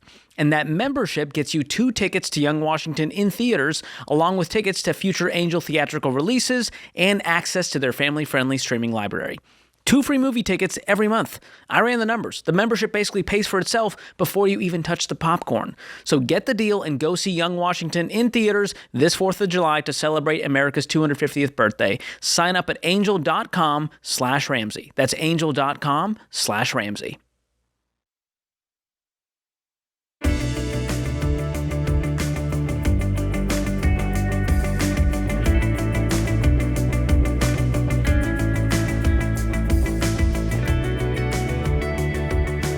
Sarah is with us in Oklahoma City. Hi, Sarah. How are you? Hey, doing well. Thanks for taking my call. Sure. What's up? The gist is I'm wondering, there's a lot more context, but I'm wondering if I should take money out of my 401k so that my fiance can kind of get prepared and pay off some of his debt before we get married. I'm sorry. What would you do with the 401k money? So I am staying at home right now with our 8-month-old baby. Mm-hmm. So I haven't been working since like 38 weeks pregnant. Mm-hmm. And so I don't have my own income. So he's covering everything. Very grateful for that. But I also hear you all. What does he make? Total about $35,000 a year. So it's pretty low. So we're kind of. So you're going back to work, I take it. Yes, at some point soon, but that's not on the table right now. Why? And we get married in 6 months. Why are you waiting 6 months? You have a baby. Get married tomorrow. Well, so that's where the nuance comes in. We're Catholic, and we have to be kind of in a marriage prep before we can get married in the church. So we have it set up. We've tried to keep our lives fairly separate. We wouldn't be living together if we didn't have a baby. But this is where we found ourselves, and, we made certain decisions so that I could stay home with our son. I was in an in-between. I had left my career a few years ago, so I was just working part-time You're jobs. looking for a magic switch to make an impossible set of math work, and the magic switch is not your 401k. So this is the box that you guys have built for yourselves that you're trying to live in doesn't fit, and the 401k is not going to make it fit. So how much debt does he have? He has about $28,000, and I have zero. So that's also part of it. Is yeah. Well, number one, yeah. I'm fairly aware of the detailed pre-marriage process that a good Catholic goes through. And it's also, by the way, for those of you that aren't Catholic, I'm not, but I'm aware of this part, the statistics of the folks that go through the pre-marriage system that the Catholics use are very good for staying married. So the pre-marriage process that you're talking about is very thorough and very good. a believer in what you're doing. I'm not aware of how they treat a child out of wedlock in that process. That's a little surprising to me. Mm-hmm. That the priest would say, wait, you've had a baby, but we're still going to act like you didn't and go through all of this detailed pre-marriage counseling as if you guys weren't sleeping together. That's weird. Mm-hmm. Yeah, it surprised us too. So in our area, they actually don't even start marriage prep until after a child is born. So even though we've been together for a couple of years, just to allow, I guess, like freedom with the sacrament and make sure that it's not that like makes a no shotgun sense. wedding kind Okay, of thing. I don't know. I don't know. That's confusing to It me, is- but I don't know how to speak into that. What were you doing before, and how much were you making? So immediately before he was born, I was just working at a brewery and substitute teaching. The 401k is from when I was a public school teacher a couple of years ago. Yeah. Okay. And what's he doing? How Only much making is- 35. How much is in the 401k? Only about $13,000. Okay. All right. If you take it out, it's $6,000. Not 13. By the time they take the penalties and taxes out of it, might be 7. Might be 7. Okay. And so it's not going to, what my point earlier is, it's not going to fix your problem. Your problem is an income problem and a marriage problem. And you need to solve both of those as soon as possible. His income going up, temporarily working 6 side hustles, your income going up, picking up a side hustle and planning to go back to work. And decide, and you do not pay bills for someone you're not married to, period. And I don't know how to solve the part that is tied to Catholicism because I don't know enough about it to speak intelligently. But I do know if I were in your shoes, I would sit down and talk to a priest and figure out some process by which we got married sooner rather than later. And so if you're going to be married and you're going to have a child, and you already have a child together, then, the sooner you get that together, the faster your all's lives are going to be knit together, the faster you're going to be able to get the debt cleared and build wealth and so on. But cashing out this 401k doesn't fix. It's like spitting in the wind. You got $60,000 and $70,000 problems. You don't have a $6,000 problem. And by that, I mean your all's incomes suck. And so, the debt payments alone are probably eating up half the take-home pay. Yeah. And it doesn't fix it. It doesn't fix it. It's like, it's a glancing blow at best. Wow. Okay. So, yeah. Interesting. So if you cash out your 401k early, you get a 10% penalty plus your tax rate. So it's typically going to be a 25% tax rate plus about a 10% tax penalty, so about a 35% hit. So roughly 1/3 of your money. It's like saying I want to borrow money at 35% interest to pay my fiance's bills. Okay. Number one, we don't ever pay our fiance's bills under any circumstances. You're not married to them. Do not pay someone else's bills. It's your roommate. And legally, that's where you stand. And if he decides he's just going to say, yeah, I don't really care about priests, and I don't really care about babies, and I don't really care about you, I'm just going to leave. And then you paid his bills. Now, that's the other call we get on the air. Here. I paid the bills, I paid his debts, and then we broke up. What now? Because I thought we were going to get married. I thought we were in love, and I thought we had a baby together. Oh, wait, that last part you did do, but yeah, this is where you get yourself in a pinch, boys and girls. Yeah, this is a problem. It's a serious problem.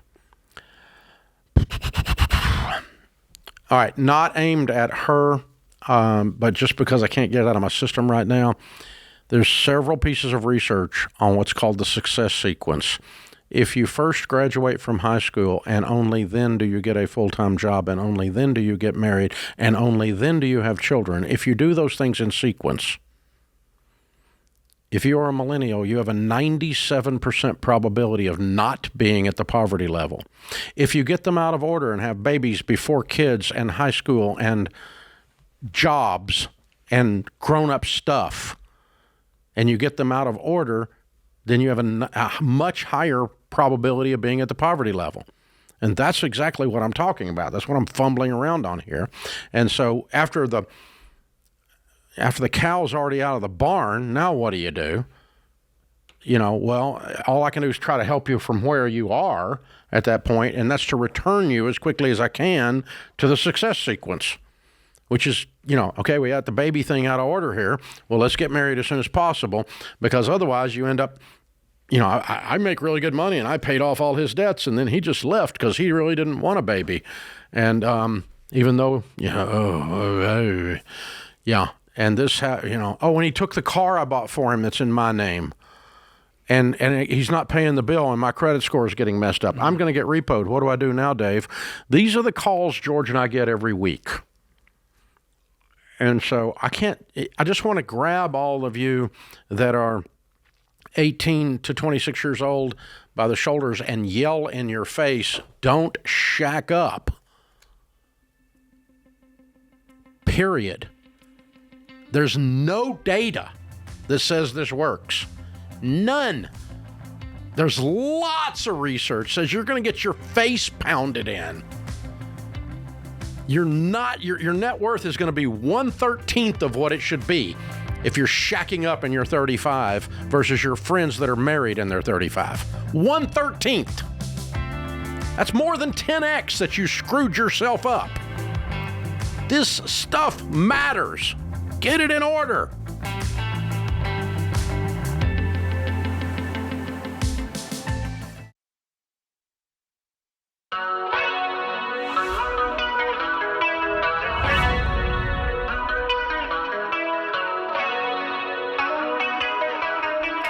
Molly is in San Antonio, Texas. Hey, Molly, how are you?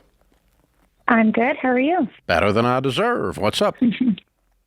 Well, my husband and I are trying to come to an agreement on pausing investing to cash buy our next house, and wanted to get your opinion on that.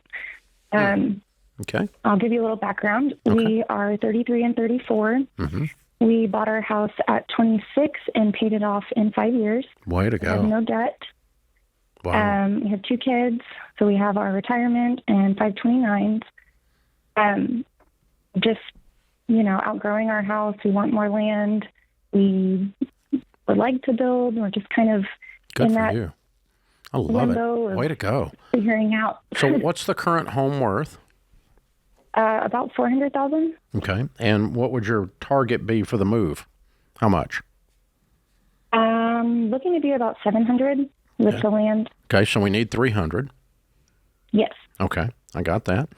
And do you have any investments or savings beyond emergency fund that are not retirement money? Yes, we have a brokerage for the house that's about $125. Okay, so you're almost halfway there. Yes. Okay, and what's your household income? Last year we grossed $190. Good for you. Well done. Okay, and how much is in your retirement accounts? Retirement with 529s. No, is, retirement accounts. Oh, just retirement. Mm-hmm. 160. Okay, and how much is in the 529s? 60. Okay, and how old are the babies? About to be 7 and 2. And you're 34, you said? Yes, 33 and 34. Okay, and so the argument is, do we stop retirement and 529 temporarily to get the other $175,000 that we need to finish this deal? Correct. And you make 190. So is that a 2-year plan? Yeah, my husband works overtime and has the option to make more. So if we did this, we would probably really crunch down and. I mean, if you did 175, you would need to save $85,000 a year, right? Out of 190 to do it in 2 years. Yeah, we could do that. Yeah. So it's a 2-year plan. So if we don't stop saving for retirement, instead of 2 years, how long does it take us? 3. Yes. So we're arguing about a year. That's correct. Okay. All right. It always helps me to kind of boil it down when Sure. Sharon and I are looking at this, because it's not really philosophically some big, we're not going to save for retirement. It's like 1 year difference if we do Right. or if we don't. So we're really arguing about a year's worth of retirement savings, or 2 years worth of retirement savings, 1 year when we purchase the house. So would we give up 2 years worth of additional savings in my 30s and making 190?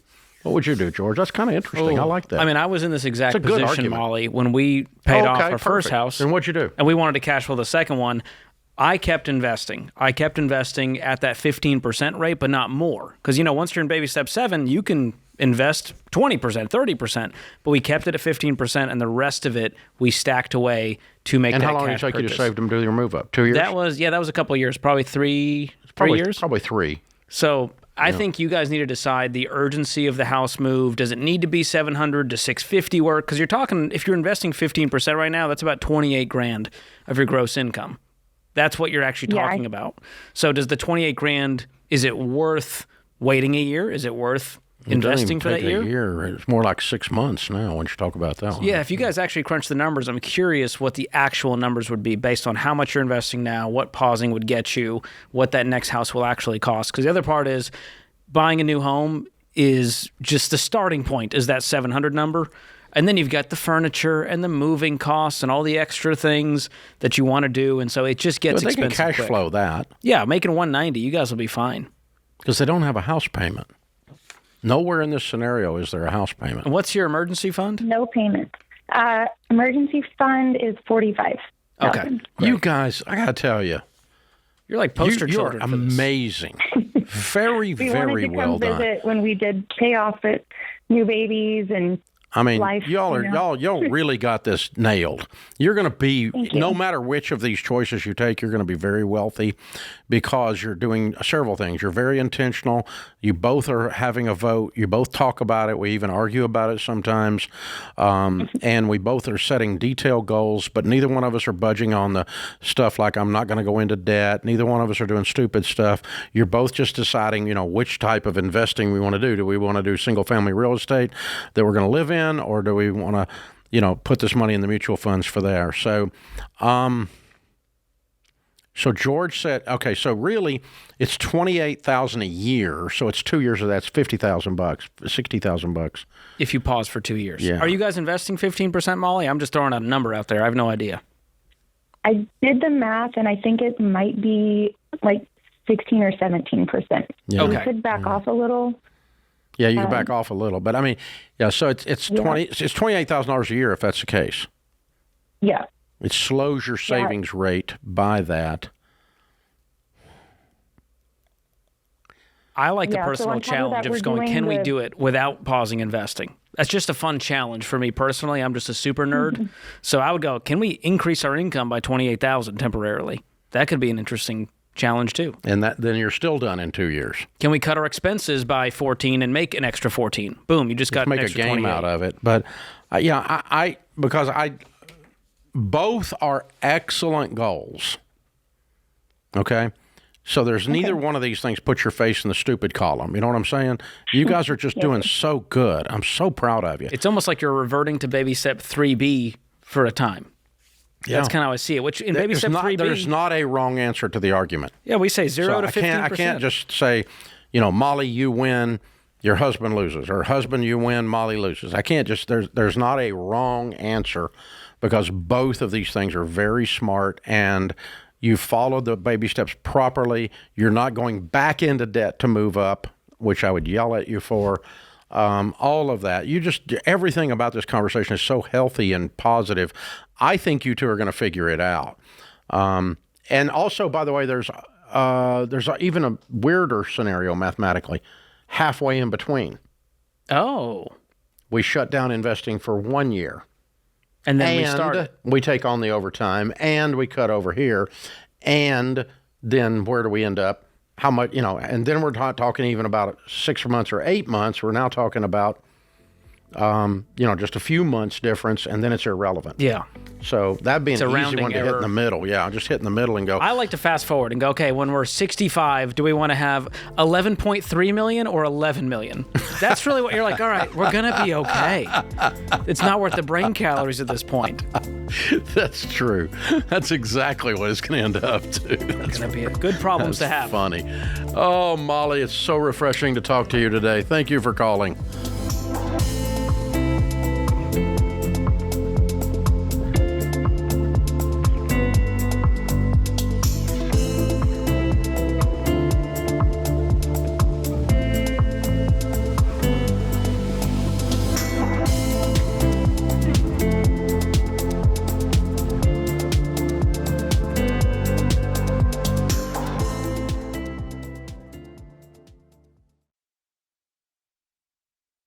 Hey guys, Dave Ramsey here. Every day on this show, we help people work through real money problems and figure out what to do next. Now, you can get that same kind of help anytime with Ask Ramsey.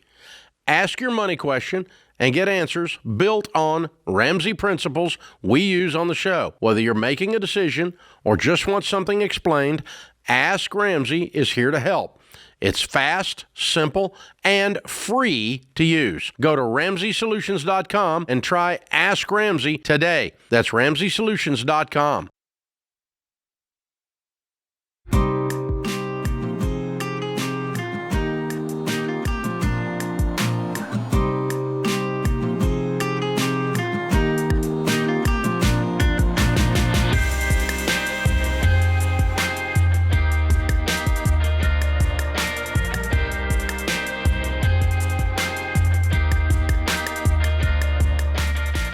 Sydney is in Lancaster, Pennsylvania. Hi, Sydney. How are you? I'm good. How about you? Better than I deserve. What's up? Oh my gosh. Sorry. First of all, just so happy to be on the phone with you. Oh my gosh. I grew up listening to you. So this is just wild to be on the phone with you. Well, we're honored. How can we help? So my fiance and I are getting married in January, and we both already are living outside of our parents' house, and so we're trying to figure out what to put on our registry. And a lot of people have been telling me, oh, don't do a cash fund because people want to give you things, and if you don't tell them what you want, they'll just give you crap. But both of us really just would prefer money for the future. How do we go about doing that, or should we just upgrade the stuff that we have? Wow. Well, what occurs to me is that you might ask people to give you money, but certain ones won't. They're just not going to. Yeah. Like my wife is old school Southern redneck hillbilly, whatever you want to call it, right? And the chance that she's giving you money for a wedding, for her, that would be tacky. Yeah. It's outside of her value system to do that. She couldn't do it.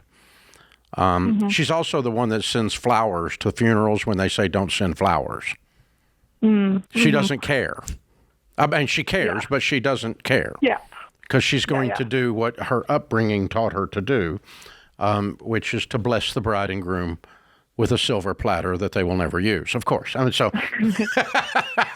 It's a very Southern thing to do, or genteel thing to do, or whatever you want to call it. But I don't understand. I would take the money, but I'm with you. George, you got married how many years ago? That was 2018, and we used a registry site. I'm sure you're using a similar one, Sydney. We use one called, I think, Zola, which is a popular one. And on there, we had all the registry stuff, right? All the Target and Amazon crap. But we also had a home down payment fund listed on there with a little cute, picture. And a few people gave to that. You could do a honeymoon fund. And that's just a cash gift that people can give through that platform. Can you write a little paragraph at the top saying we prefer this? Yeah. You can say it, and you could place it. I placed mine right at the top. I wanted everyone to see that first. And in the invite... It's a GoFund George. Exactly. And so the invite is a little trickier. You don't want to be like, here's the invite, also cash gifts preferred. You could. Yeah. And that starts to be a little tackier, Yeah, so put it on the registry, George says. Yeah. If it's on there as the link, and you can have and a blurb the more up there. practical among us will give you money, and then the ones that were with proper upbringing, like my wife, will give you something you can't use. So, Do you guys have a specific goal in mind for this money, or is it just we'd rather have money? So, yeah, that's the other thing we're trying to figure out. So we both ultimately want to do overseas missional work, like relief work, also like through church organizations. So we would love to, like, it would be so much easier if it was for a house, because people would be like, oh, we could see that goal in mind, but we just don't really have any specific it depends on the audience. I mean, if your friends and relatives are believers and they want to support your working for the Lord, then that might be more motivating than buying you a house. I'd feel more convicted over getting a cupcake platter to go, you know what, I should probably support the missions they're so passionate about. Cupcakes or Jesus, yeah. You pick. Okay. But you can put that on the registry site. You can put a little blurb of, hey, here's our heart, here's what we'd love. Now, no matter if what you the collect gift, we'll money to go appreciate on a missions trip, you cannot spend it on your house. That would be unethical. Oh, definitely not. And also, Sydney, here's the fun part. You have the addresses of all these people now. I might just do a follow-up later with a separate missional ask versus trying to combine it into the wedding. Okay. That feels better, to do a support letter 6 months after you're married. Hey, thanks for the gift. Also, thanks for the cupcake platter. Yeah. Oh, Jesus, yeah. So I might separate it out just so it doesn't feel like you're kind of mixing two wonderful things at the same time. That's fun. But, you know. Sydney, that's a fun question. If people are going to think you're tacky, they'll think you're tacky. Rachel thought I was tacky because I had a QR code to give to my daughter's 529 at her birthday party. Instead of gifts, I don't want more toys and crap for a 1-year-old. I don't know if it's tacky. It's just strange.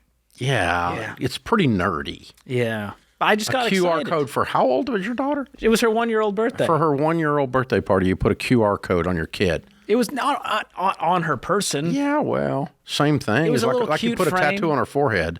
It's like sponsor the 1-year-old. Gosh. Well, now I know Dave wouldn't support my daughter's 529. No, I didn't. I wasn't invited, but yeah. Oh, that's fun. I'm kind of with Rachel. I don't know if tacky is the right word, Now, though. this is close family. It's just this isn't classic strangers. nerd George. I wasn't soliciting money from strangers. If they know you, they don't think it's tacky. They just think it's George. Can I tell you, nobody gave to the 529. So Dadgum QR codes just don't work. Backfired. Not a one. It backfired Not bigly. a dollar. No. My parents, they give every year to her 529. I know, but not through the QR code. They don't even know how to do the QR You know how code. long it took me to figure that out? Oh, that is so classic. Now I'm upset. That answers the question. This is a don't try this at home. Wow, don't DIY this puppy. Oh my gosh, George, that's funny. Oh boy. All right, I got the wrong number. Here we go. Tessa's in Chicago. Hey, Tessa, what's up? Hey, thank you so much for taking my call. Sure, how can we help? So I want to start off by saying that my husband and I have gone over this, and I have very strict instructions on what I'm supposed to tell you. I am the problem. He works very, I acknowledge it. I do. I'm trying to have gazelle-like intensity. Wow. I listen to Total Money Makeover every single day as a little piece of motivation for my day. I'm trying to get better. But he works really hard, and he lets me stay home. I homeschool our kids. I don't want to be careless with his hard-earned money. And we got ourselves into a position when we bought my parents my childhood home. We decided to buy it and renovate it. We started off doing FPU when we got married, and the only debt we have are our mortgage, the home equity, which is the problem. And then we do have a truck payment, but his company gives him an allowance for that. They give him an allowance whether you have a payment or not. They do not. That's not true. It's got to be like so many years new. No, they do not. Yes, they do. They give you an allowance whether you have a payment or not. It has to be a certain age, but it could be a paid-for truck. Yes. Okay. Yes, that's true. So that you don't have to keep the payment to keep the allowance. So don't say that again. Okay. Yeah. So that's kind of unclear for me. He had told me how it works, but I still don't quite understand that. But well, yeah, he gets an allowance for a truck, but it has to be a certain age. It does not require it has debt on it. It's that simple. Correct. So we are suffocating, and we're dwindling our savings. We do have our $1,000 emergency fund, but that's pretty much it. Everything else dwindles. Okay. And I don't know if it's Where a matter of... Where does it dwindle to? So we are paying, our mortgage is $1,195 a month. We pay $1,000 on the home equity every month. What does he make? He makes $98,500 a year take home. And you're at home full time? with a baby. I am a photographer, so I make a little bit, but it's like $8,000-9,000 a year. And what's the truck payment? Did he get His the truck allowance? payment's $810, and he gets just under that, like $760 or $770, something like that. Yeah. Okay. All right. Well, the truck has to get paid off, and that'll give you your margin back, for one thing. You do that before pushing more at the home equity? Whichever one's the highest balance is second. Yeah. Okay. And have you stopped your 401ks? So that was our main question. He's currently contributing 11%. Listen, if you're listening to 401, if you listen to the Total Money Makeover, you already know you're supposed to stop your 401k, right? That was what I just passed that chapter. So yes, that's what prompted the phone call. Yeah, you definitely stop it. It's a temporary stop until you get these debts cleaned up, the mess you've made, and then you got margin and you can do this. But you can't do everything at once because everything at once isn't working. That's why you called. You're going to get almost $1,000 back in every single month if he stops his 401k, and then we can clean up the HELOC, sell the truck, get a cash one, and you're set. Yeah, got your margin back. A truck has to be a certain age to get the $700, and so then you start to wonder if that's actually worth it or not. It might not be worth it because you might be keeping a truck that's expensive that you're wearing out. You got to look at the math on that truck. But anyway, yeah, stop the 401k temporarily, and beans and rice and beans. Get on the every dollar budget, both of you. No more eating out, and no more vacations until these debts are cleaned up. You bought a house and a truck you can't afford.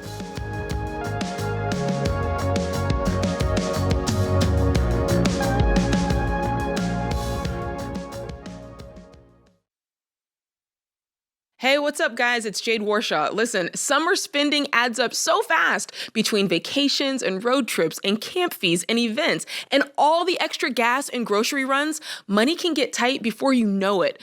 To really get your money under control and keep it that way, you're going to need a plan. And that's what you'll get with the Every Dollar Budget app. It helps you track your spending, free up cash to put toward debt and savings, and it's the simplest way to make a plan for your money before the month begins. So, no more wondering where your money's going. You're telling it where to go. Download Every Dollar in the App Store or Google Play and start for free today.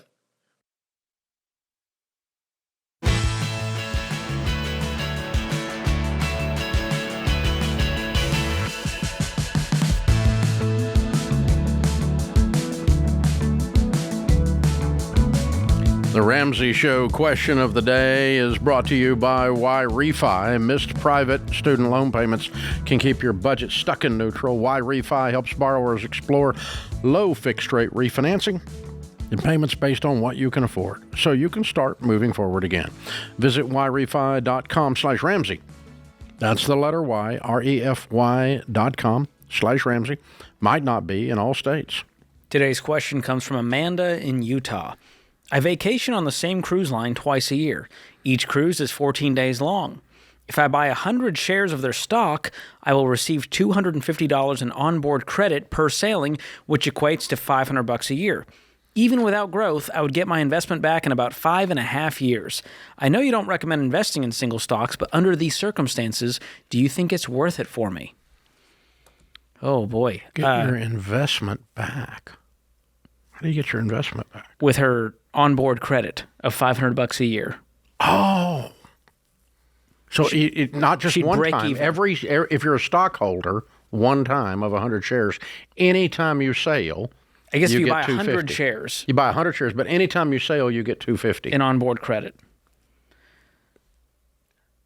It's one of those that the juice ain't worth the squeeze here, especially with 5.5 years to make the money back. Yeah, that's not. For onboard credit that you may or may not. Yeah, onboard credit, which is marked up crap. Use it in the gift shop? Yeah. A massage? Were you on here the other day when the guy called about the $1 million in onboard art? Oh, no, but that one went viral. I saw that. That was wild. He said his mom had been suckered going into on these cruises auctions. And she's buying onboard cruise art and had dropped $1 million in it over the series of years. She had the money, clearly. Well, yeah, but now she doesn't. She's completely broke now because it's all invested in onboard art, which I didn't even know was. I mean, I knew they had. I've been on cruises. I've seen the onboard art. I didn't. It can't be great. I don't invest in. Was she 3 sheets to the wind? How do you do that? I mean, she'd had to been like A lot of three sheets to the wind. That's like she did this over a period of years. But yeah, so anyway, what do you buy on board a cruise? I mean, it's like going to Disney. They sell $9 raincoats because it rains every afternoon because they control the weather. And it rains every afternoon at Disney, and they sell you a $9 raincoat with a Mickey on it that they paid 49 cents for in China. And that's what you're buying on cruise ships. Yeah, take your money. It's not like it's like you're getting mink coats or something on there. I mean, or whatever. Well, she's saying 5.5 years, so this must mean at $500 a year she's getting. She's going to spend almost $6,000 to buy these 100 shares. Yeah, that's crazy. Well, overall, the answer would be no. Put that $6,000 in high yield savings. Your onboard credit is going to stuff that's marked up at least double, and so now we're not at 5.5 years; we're at 10, 11 years. And it's stuff you might not have purchased anyway. And so buying something on sale that you don't need is not a good buy. And think about it this way. If this was a credit card that said, hey, if you spend $50,000, we'll give you this many points, we'd say that's crazy. Don't do that. Don't spend money to try to get some So we're going to say it about this. That's crazy. Don't do that. Okay, there we go. Ethan's in Jacksonville, Florida. Hi, Ethan. How are you? Hey, Dave. How are you? Better than I deserve. How can we help? Hey, so my question is, do I leave my current job? I've been here for about 2 years, and do I go work with my dad for his HVAC company and potentially take it over whenever he's ready to hand it up? Okay. Well, what do you make now, and what would you make there? So me and my wife right now. No, what do you make at your job now that you're going to give up? Yeah, 65. And what would you make fixing HVAC for your dad? He would start me out at the same. Mm-hmm. So that's what an HVAC tech makes in Jacksonville, 65? Roughly. I mean, he's being generous, I'll say. I don't know exactly what an HVAC tech would make, but... You're not an HVAC tech now? No, not. I'm not like, experienced. How many employees does he have? He only has 2 right now. Mm-hmm. Mm-hmm. And how old are you? I'm 23. And how old is he? 46, 47. Okay, so he retires at 65, 20 years from now, and you're 43. Meanwhile, you've been an HVAC tech for 20 years, working for your dad, and then you get a company of whatever size it is at that point, 20 years from today. Correct. Yeah.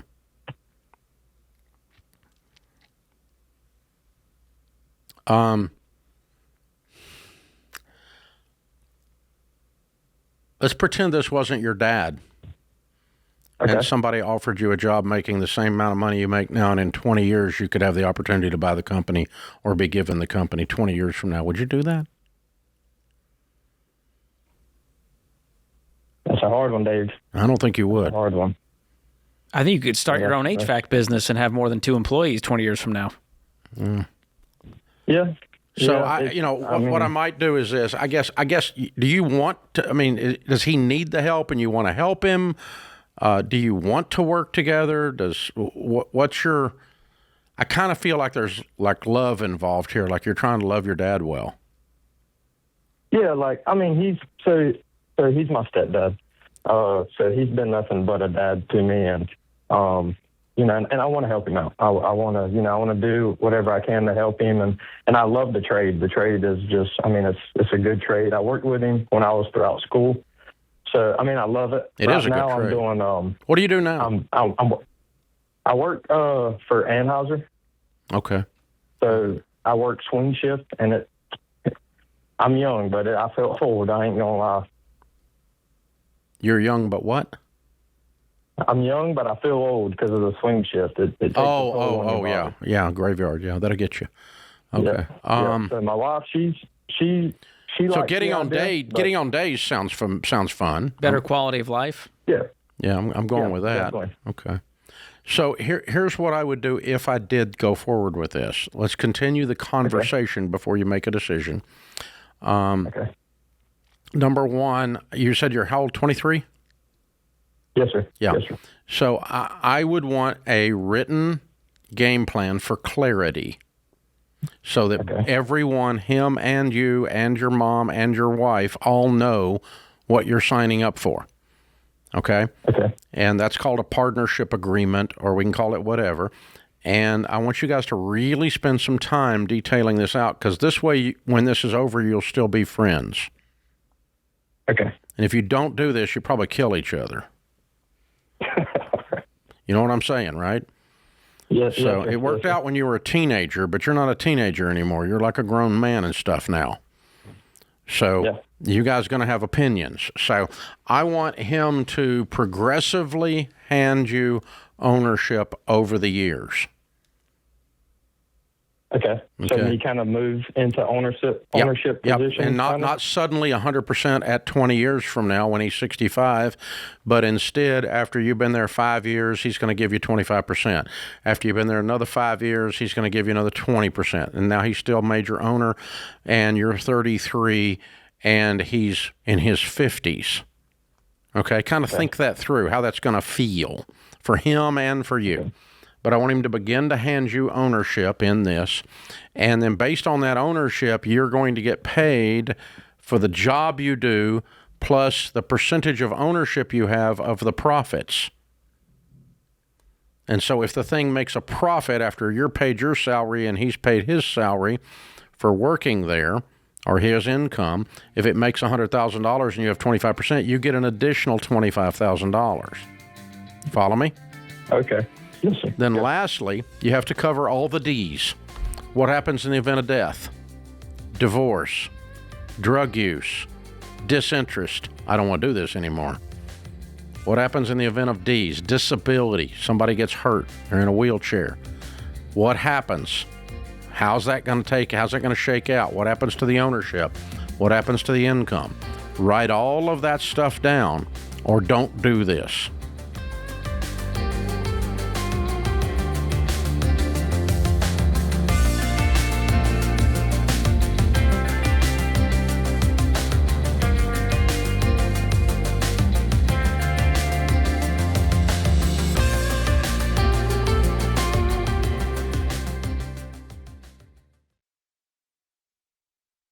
Hey guys, George Kamel here. Do you ever feel like insurance companies only care about your money and not what you actually need? Well, there's a better way. When you go to Ramsey's Insurance Resource Hub, you'll start feeling confident that you're getting the right coverage that's truly best for you. You'll find helpful info on everything from life insurance, health insurance, identity theft protection, and more. And when you're ready to get the coverage you need, you can connect with a Ramsey trusted insurance pro who will only get you what you need at the best price. Go to RamseySolutions.com/insurance, RamseySolutions.com/insurance.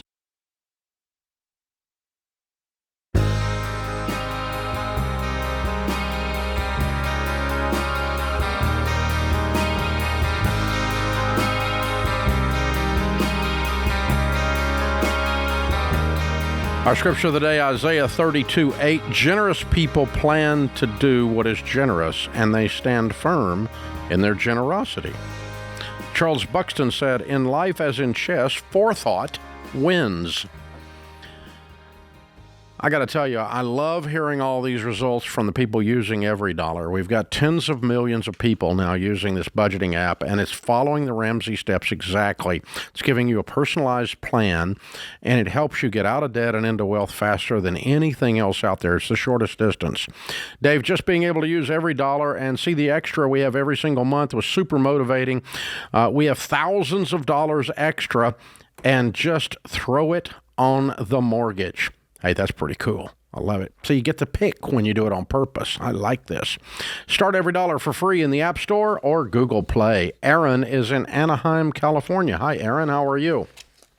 Good, Dave. Thanks for having me on the show. Sure. What's up? Well, got married a little over a year and a half ago, and wife and I have done pretty well, and we're trying to buy a house. We live in Orange County specifically, and it's super pricey to live here, as you probably know. Yep. Our goal is to buy a home. We've been smart. Our parents have raised us right. My dad put me in touch with all of your stuff, and I've been hooked to the show ever since. So it's been a pleasure and a blessing in my life and my wife's. So thank you.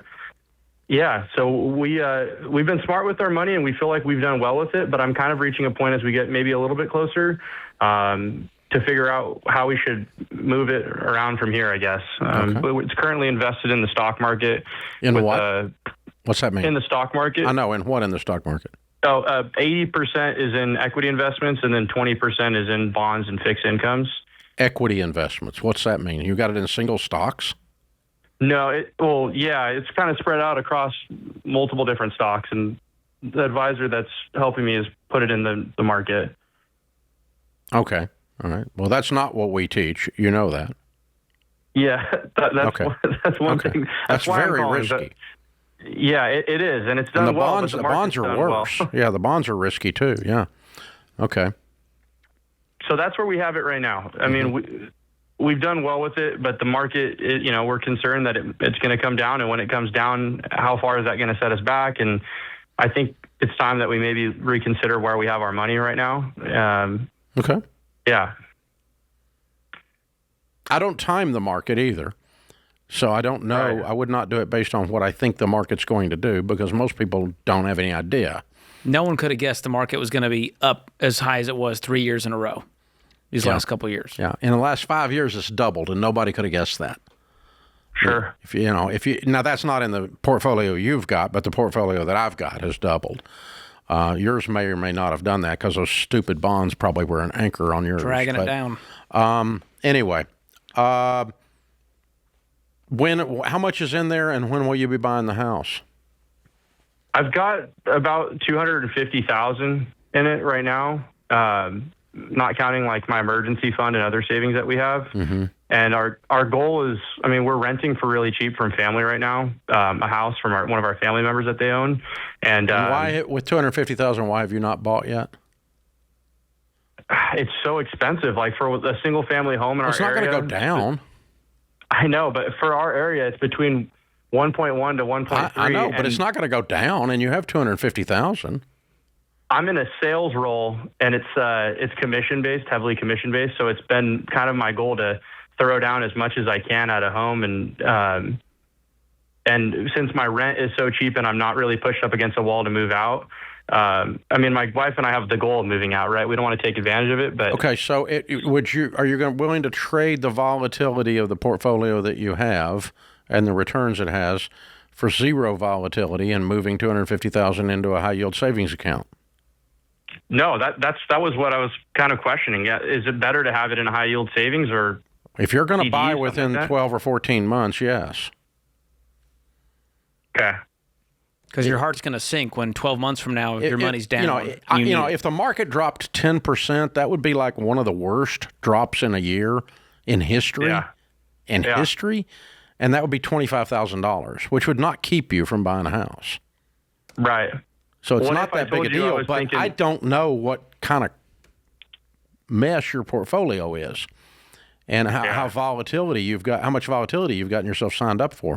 But if you were just told me you're like in an S&P 500 index fund and you're just sitting there riding the actual market, it's up 10% for the year right now, today, year to date. So you have any idea what your portfolio's up this year? I'm up at 8%, a little over 8% this year. So you're not even keeping up with the basic S&P 500? Mm-mm. Yeah. Probably because those bonds and fixed incomes are keeping it back right there. Almost like what I said earlier. Yeah, you got an anchor on this. And you know what bond values do when interest rates go up, right? To go down? Yeah, they're an inverse relationship, exactly. So that's going to be bad. We were thinking, waiting as much as... I guess, let me quit mouthing around the edges of this. What would I do if I woke up in your shoes? I would move it all to an HSA, or I would move half of it, or a high-yield savings account, or I would move half of it there and the other half into just an S&P 500. That way you get the best of both worlds. Yeah, you got a little mix. Whatever the market does, you're going to get. But that gets rid of... The S&P 500 is probably half as volatile as what you've got right now. I wouldn't be in what you've got right now for anything. I don't have a dime in a portfolio that looks like that. Not one. I don't play single stocks, and I for sure as crud don't play bonds. And I would have an end goal, an end date, instead of just vibing, going, well, maybe a couple of years from now, just go, hey, 12 months from now, what our amount of money? We're going to do this. Says, when I get to 400K, we're going. Or when I get to 300K, we're going. Or whatever the number is, have a name on it, and then let's go do it. Because the sense of I'm in sales and I'm scared of volatility is never going to go away. That you're going to have that as long as you're in sales. And so that's not going to change based on the expense of the real estate or based on the interest rate environment. It's not going to change based on any of that. And so, that's what I would do. I would take all the money out of that right now. I would put either all or half of it in a high yield savings and not worry about it anymore. If I put half of it in, I'd put the other half in. The most volatile thing would be an S&P 500. And I use personally an S&P 500 to park money in while I'm saving up to buy my next real estate project, which is some of my favorite investing. And so I'll let it sit there. And so I've made 10% on my money this year, that's been sitting there year to date. And I'm fine with that. And if it went down 4% or 5%, it's not going to kill me. I'll be fine with that. You're not desperate. But I don't have to sit there and make, high yield savings rates, which is what, 3 or 4 right now? Yeah. 3.5 about. Yeah. Somewhere in there. So that's the thing. So it's a good call out that we're talking non-retirement accounts here. Yes. Absolutely. And retirement accounts, we suggest putting money across 4 types of mutual funds. Yeah. You're going to have your aggressive growth and income, and international. So that's kind of like large cap, mid cap, small cap. And we're talking about, the huge companies. Those are the safer bets. These are like the cruise ships. It's going to be hard for them to move much. And then as you get down to the small cap and these aggressive growth, it's like a jet ski. These things are moving. And sometimes it's great. Sometimes there's low lows, but you're riding that wave to capture it over a long period of time. And then international, we saw this happen. International actually went up as the U.S. market went down. So it's a good hedge against the market here stateside. So all of that helps you just sleep better at night. So what's crypto, a pirate boat? Oh, gosh. At this point, I'm not sure who the pirates are and who's taking them down. I think they're taking themselves down. They're sinking. I know that. It's like 56% down from its all-time What high. happened to you crypto bros? Bragging about yourself and you're off 5-6%. 56, baby. Lost half your money. They get real quiet when it's down. The crypto bros get real quiet when it's not They working. took their ball and they went home. Yeah, they just go hide in the corner of TikTok over there in the deep corners of recesses of TikTok. Hey, go back where they came from. When an investment's not based on anything and it's just hype, as soon as everyone jumps off the boat. Yeah, I hadn't noticed anybody bragging about gold lately either. We'll be back with you before you know it. In the meantime, remember, there's ultimately only one way to financial peace, and that's to walk daily with the Prince of Peace, Christ Jesus.